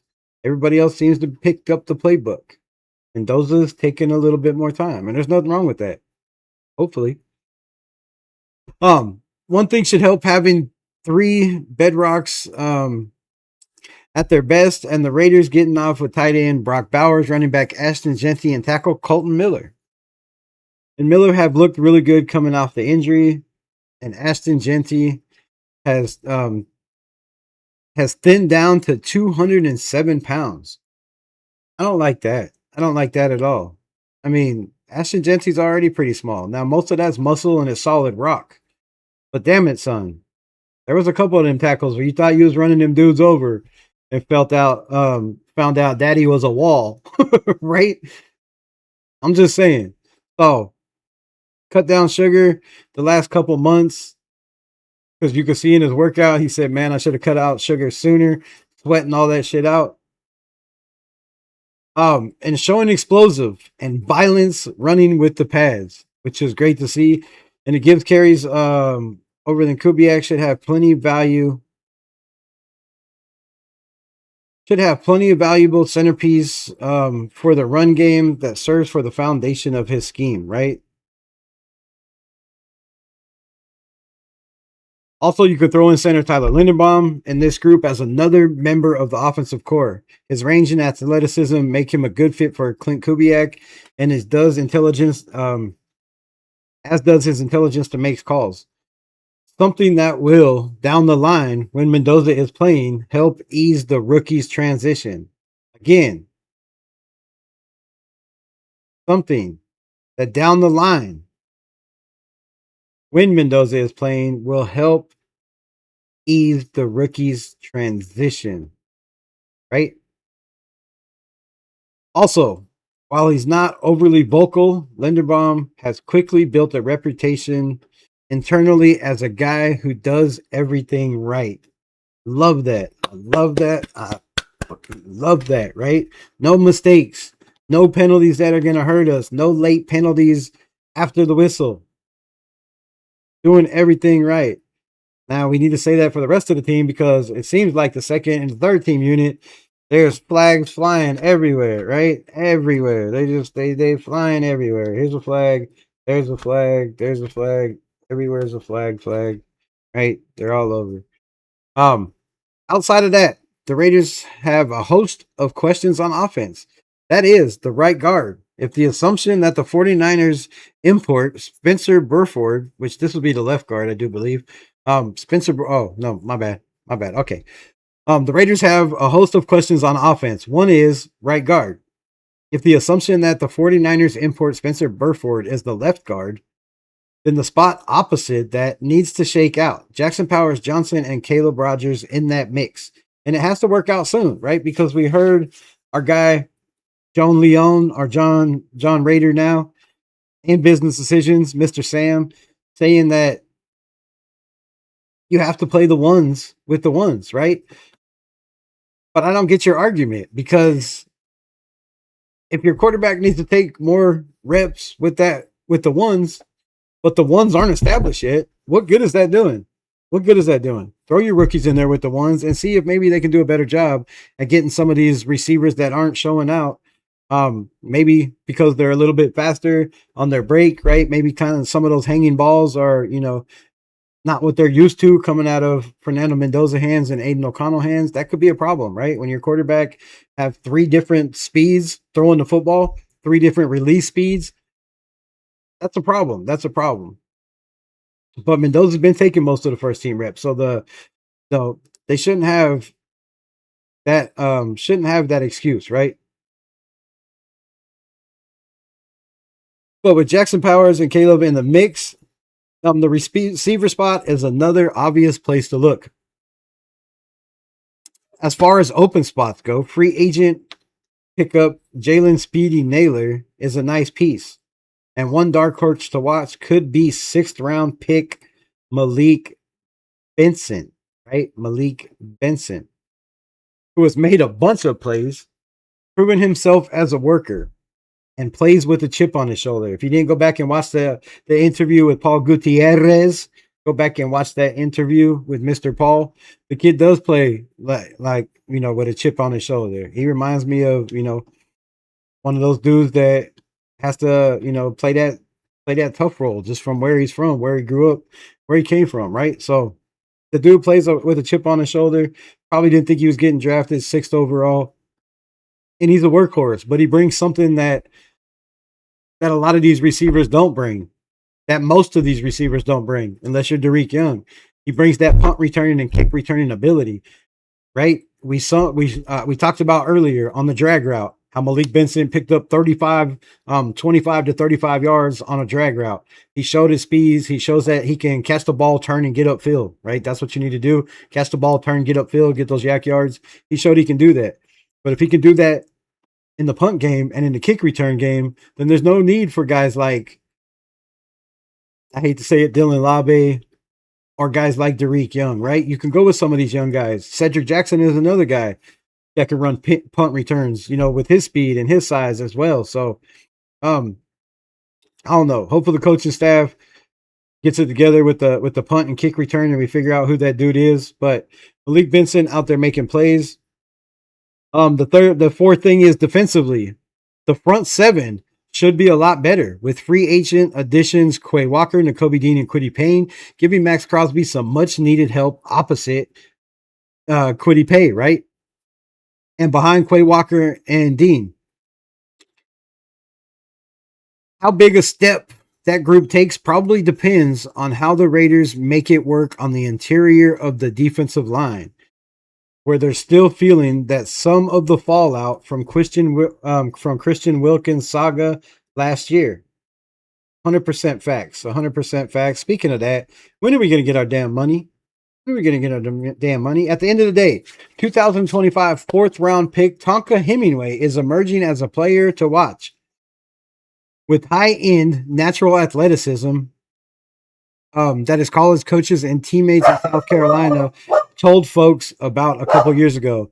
He looks like he's developing into a potential force at the 3-tech. That's a good thing and a bad thing, right? If you can only play the 3-tech, you're not versatile like they want you to be. However, Tonka Hemingway, I believe all of his sacks last year were from the 4-tech. Some from the 5-tech, which is outside the tackle or right on the tackle, right? I do believe so. So Tonka Hemingway doing his thing. The Raiders, the Raiders like the intelligence and know that safeties Jeremy Chin and Isaiah Palomau and quarterback Corner Stokes and nickel Aaron Johnson coming off of Buffalo have a solid offseason. This leaves right corner as a potential pivot spot. Who's taking that right corner spot? Is it McCoy? Is it Masses? Is it going to be a guy that nobody thinks, who I do believe? Go back and watch my video 2 months ago when I did my roster. I haven't changed it. It's still the same. It's still up. I do believe I had DK Marion Richardson making this roster, but was a question mark. So will he make this team? He has more experience than the other guys. And if he doesn't, man, you can't hide a guy like Gerard McCoy or Hezekiah Masses on the practice squad like you probably could a guy Dekamarion Richardson. So what spot takes the brunt of, do they go 8 offensive linemen and 4 defensive tackles instead of 5 or 6 like a lot of people believe? I feel like they do, right? If you tell me Thomas Booker, JJ Pegues, Tonka Hemingway, and Jonah Laulu are those guys up front, those 4 guys up front rotating in and out, I'm good with that. That means you have to get rid of a guy like Adam Butler, but you could probably trade him and get something out of him. Second year man Darian Porter is battling with 2 rookies for the job on his 4th round pick, Gerard McCoy, who have been with the first corner taken in April had it not been for the degenerative knee condition. He made it through the spring and 4 camp practices without needing a day off to manage it. Those are huge, huge signs, right? Those are huge, huge signs. He made it through camp practices, made it now 4 camp practices without needing a day off to manage it. That's big, big signs for Gerard McCoy. So there's cautious optimism there, but the one who really is really surprised is 5th round pick Hezekiah Masses, who has played his way into competition. We talked about Hezekiah Masses all through the draft. I kept telling y'all guys, watch out for Hezekiah Masses, the Cal background, right? They were at a lot of Cal games, Raider scouts at a lot of Cal games. This kid is going to be a problem. And we talked about going up against Brock Bowers and the knowledge he's learning, taking on one of the hardest players to defend in all of NFL.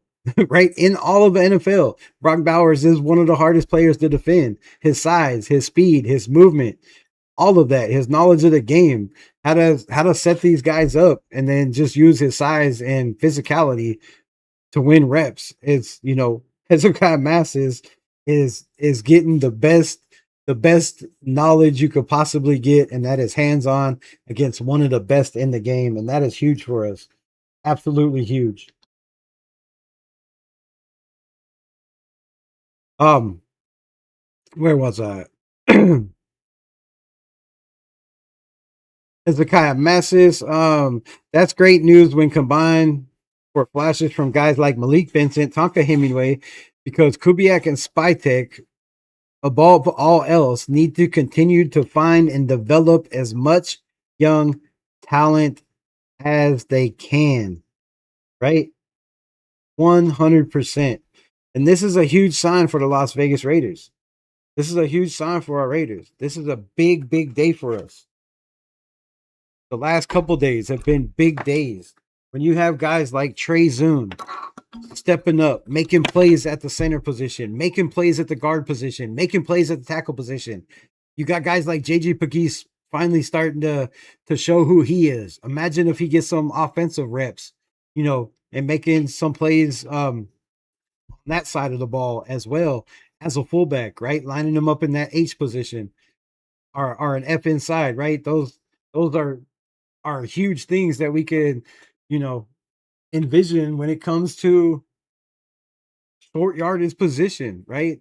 Goal line, 10 yards and shorter. You can get guys like JJ Pegues out there. So shout out JJ Pegues doing his thing, Tonka Hemingway doing his thing, Jonah Lala doing his thing, Lalu doing his thing.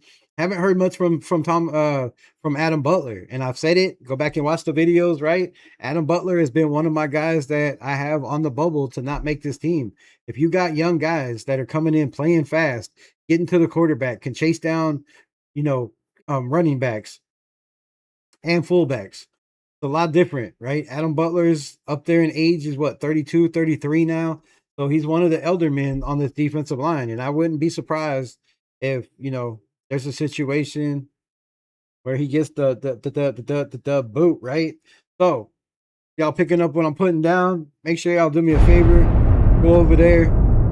Give me a Mad Max kick on that subscribe button, right? I don't know where the sound went, but yeah. Give me a Mad Max kick. Opening the door on the subscribe button. Show some love.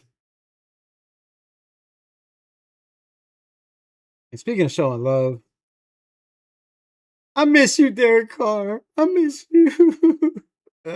I miss Derek Carr. Imagine if we had Derek Carr with Brock Bowers. A guy that's mobile, that, maybe you got a little scared to run in the day. Just imagine the team we're building now, being able to use a first overall pick on a quarterback if we needed to, or, another position of need that can shore up this team for many, many, many, many moons to come. But that's all I got, man. I appreciate everybody rocking with me this long. Shout out to everybody in the building that came through. Shout out to everybody that gifted. Shout out to the mods in the building doing their job, doing their work. And Arnie Garza pops in at the last second with a question. Imagine that. Imagine that. What's good, my guy, Arnie Garza? Shout out for the win over there on the on the Hondo Carpenter Network. I seen you with your little question over there, getting the win. Shout out to you, Arnie Garza. Question: how do you see snaps being planned out for the first preseason game? Let me pick this so I can read this better. First preseason game with Cousins, play the first quarter. Second team Mendoza, second and third quarter. Second AOC plays the fourth quarter. I don't see AOC only getting fourth quarter reps. I really don't see that. I still have it going as assumed. I don't think there's any difference with Mendoza getting his reps. I still see Mendoza being the emergency quarterback to start the season. I still see an Aiden O'Connell being the backup unless something drastic changes and, everybody's right about them gassing him up and somebody calls for a trade. I still say Aiden O'Connell's the backup going into the season. I see Kirk Cousins coming in playing, maybe the first 1, 2, 3 series. Hopefully it'd be nice to see him at least in one of these games play a full quarter, or, at least a full quarter to see what he has against, the ones. I think our last game is the 49ers. So that would be nice to see him play against, a full quarter at least, but more than likely it's going to be 2 or 3 series. I believe Aiden O'Connell will be that next guy because, if they're trying to trade him as trade bait, why not get him out there against the twos? You're not bumping up anybody's trade value by putting them against the 3s and 4s in a preseason game. I mean, the kid's going to go out there and kill it. It'll be like Michael Jordan playing with a high school team, right? You're not going to go out there and give Aiden O'Connell third, fourth team reps. If they do, I'm surprised, and I'm sure he'll be traded before the first preseason game is over because his agent's not going to put up with that. He's not going to put up with that. So I see it. Arnie Garza, Kirk Cousins might not even play in the first game, right? He might come out in the first preseason game against the Cardinals, one series, maybe two, and then not play again at all in Houston. They might let Aiden O'Connell and Fernando Mendoza go and battle for that number 2 spot, right? Maybe this whole entire camp, Cousins sits out is why he's taking most of the first team reps, right? Maybe he's getting his camaraderie and his feel for the offense on the practice field, and they don't want to risk him getting hurt in a preseason game. There is that, scenario as well. Maybe they're trying to keep and make sure that Kirk Cousins is healthy and prepared for day one when the season starts. And maybe they just let Aiden O'Connell and Mendoza go out there and battle it out. One plays one quarter, one game. One plays the second quarter, the next game. One plays the third, and maybe you get Jacob Clark some reps here and there. I don't know, but we'll see how it pans out. It will all reveal itself. Either way, everybody's going to play.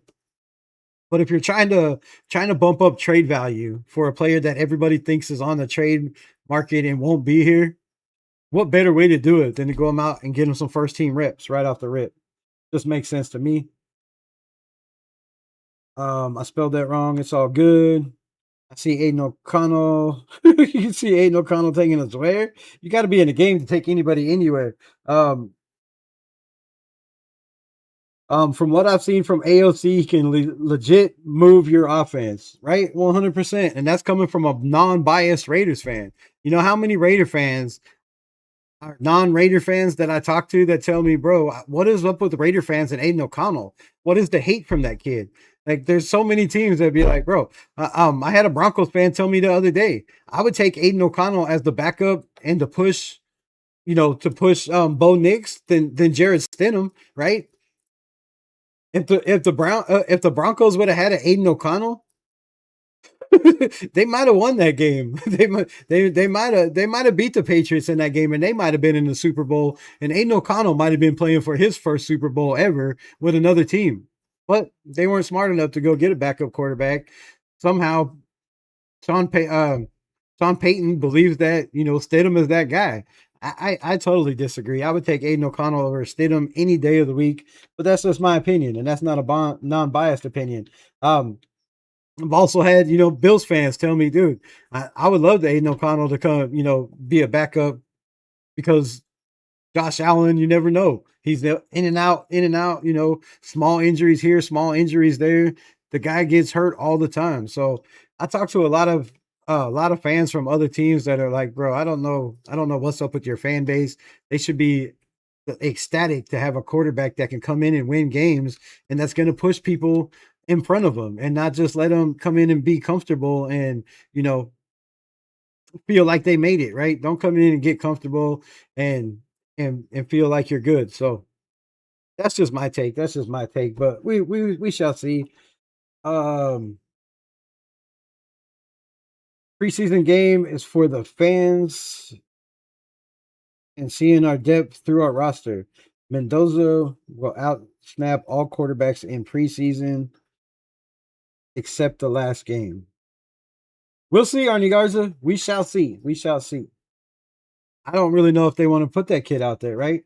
But if Fernando Mendoza continues to struggle the way he struggled in some, do they really want to put him on display for against a second team defense or even a third team defense for a whole quarter? I don't know. They might string this kid along. Again, I mean, yes, you want to see what you have, but if you plan on sitting a kid for a whole entire year, do you really want to show the entire world what you have next year? I mean, keep it under wraps, right? If you have no intentions of playing this dude at all this season, why play him in the preseason? Just don't make no sense. Go out there, get some reps in the third and fourth quarter, right? And if you look good, then in the next game, maybe you take some reps with the twos. And if you look good, then maybe in the last game, you take some reps with the ones. But I just don't see him trying to go out there and put him on display because Kirk Cousins said Clint Kubiak said something that we talked about on Thursday that really stuck in my mind, right? He said, what I mean by pushing these guys is if you get the ball out faster, if you're making the correct reads, if your velocity is better, right? If you're making better plays, then you're pushing the guy in front of you. Now, with that being said, you also have to earn your spot, right? You have to earn your spot. So there's no real reason for for them to push Mendoza unless he's just in a spot where you can't hold him back, right? You can't hide what he's doing. But Clint Kubiak also said, right? We will see by Houston, right? We'll see when what these guys do when they face adversity, when they're under pressure. You know, how do they bounce back? And we'll find that out very, very shortly.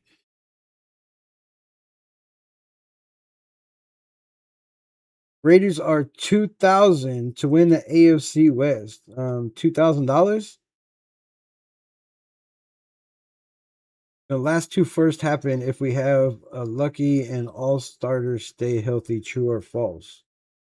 Make sure to subscribe and hit those like buttons. I appreciate you. Arnie Garza, I don't want to make anybody go, spend any money gambling. If you do, want to spend money, jump over there to Underdog Fantasy, get locked in before the season. It helps the channel grow tremendously when you use code sports, code Rebel Sports. Go over there, log in, get play your first $5, right? And you get a little bonus of some free bonus plays. So hop over there, show some of that if you do want to. But if the Raiders, I'm gonna say this and then I'm out. The Raiders have a big problem if Brock Bowers gets injured. A huge problem. If your focal point on this offense is all Brock Bowers, if you're a quarterback who's 38 years old when the season starts, I believe he's 37 now, is 38 years old, can only complete passes to your tight end in practice against a defense that has a new head coach, a new everything, that's a problem to me. Like, the offense should be pretty even with the defense because they both have a new scheme they're installing on both sides of the ball, right? So the defense is won every single day. That's a problem. That's a problem. Like, I haven't heard any days where like, oh, the offense got the best of them today. I think it was one day in the red zone where Kirk Cousins was picking them apart in the red zone, right? But other than that, it's been the defense every single day. And to me, that's a problem. That's a problem. This offense got to pick it up. It's got to pick it up. I'm going to see Raider fans are going to the preseason game to see Mendoza, not AOC. Let's be real. Starters will be limited or not at all in all three games. I mean, I'm going to the Houston game. I'm going to see Aiden O'Connell. I'm going to see Mike Washington. I'm going to see Hezekiah Masses. I'm going to watch every player on this team, including Mendoza. So I'm going to see everybody. I want to see how they look. Totally agree. If Bowers and Miller, JPJ get hurt, it's a big problem. There are some players that are going for him. Arnie Garza, you can't speak for everyone, right? Yeah, we know who you're going to see. Max Crosby, who won't even be out there. He probably won't. He won't even get one snap. I'll be surprised if he does. But yeah, so Mendoza's going to get some play time in the preseason, but I really don't feel like they're going to put him out there in the third and fourth quarters. That's probably going to be Jacob Clark, right? I feel like the Raiders can go out there and see everything they need to see from all three of their quarterbacks in the first half. And then the second half, you go let a kid develop in Jacob Clark. Makes sense to me. Yeah, you might, start Mendoza the start of the third quarter to get him used to going and sitting for 15 minutes or whatever the halftime is now, and then coming out, and being that guy. You might get him some reps that way. But I'd be surprised. I'd be surprised if any of these quarterbacks play a whole quarter. I wouldn't be surprised if they change in and out throughout the quarters. But either way, man, it is almost here. It is 10 days away. My guy Steve in the building was good. Appreciate you popping up. I see you. Though to the Flock Nation. You know you're the biggest Max Crosby fan until he hurts your feelings with the Flock Nation. Don't even try it. But yeah, so I'm back. We are on. I appreciate everybody pulling up. I do believe I got through everything on the X. Close this SI one. Anything else I need to talk about? Oh, also in the news. Also in the news. In the news.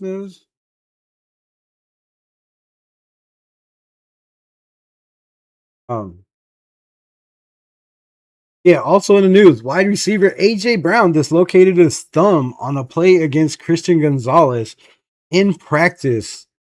What does that mean? Does he have to have surgery? How bad was it dislocated? This could be a huge problem for the Patriots, and it could be a blessing for us because we have to play them very soon. Week 5, I do believe we play the Patriots, so could be another blessing in disguise for the Las Vegas Raiders. We need all the blessings in disguise we could get. But we'll see what happens. We got some fans firing up Kirk Code to the chain change.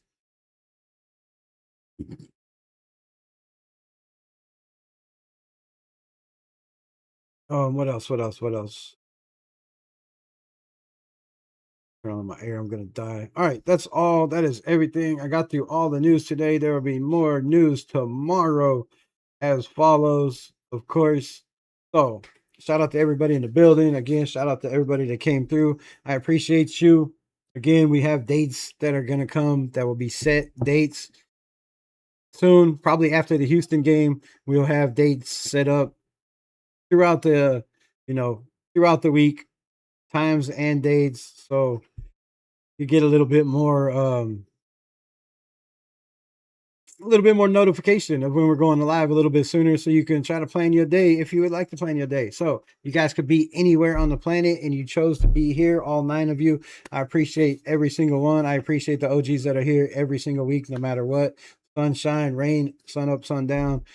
From the bottom of my heart, I love every single one of you. We cannot grow without you. Make sure you share this out to your friends. Follow us on all social media. Always protect yourself, your mind, your family. And hold a commitment to excellence to the people you hang with and to yourself as well. And as always, just win, baby. Raiders.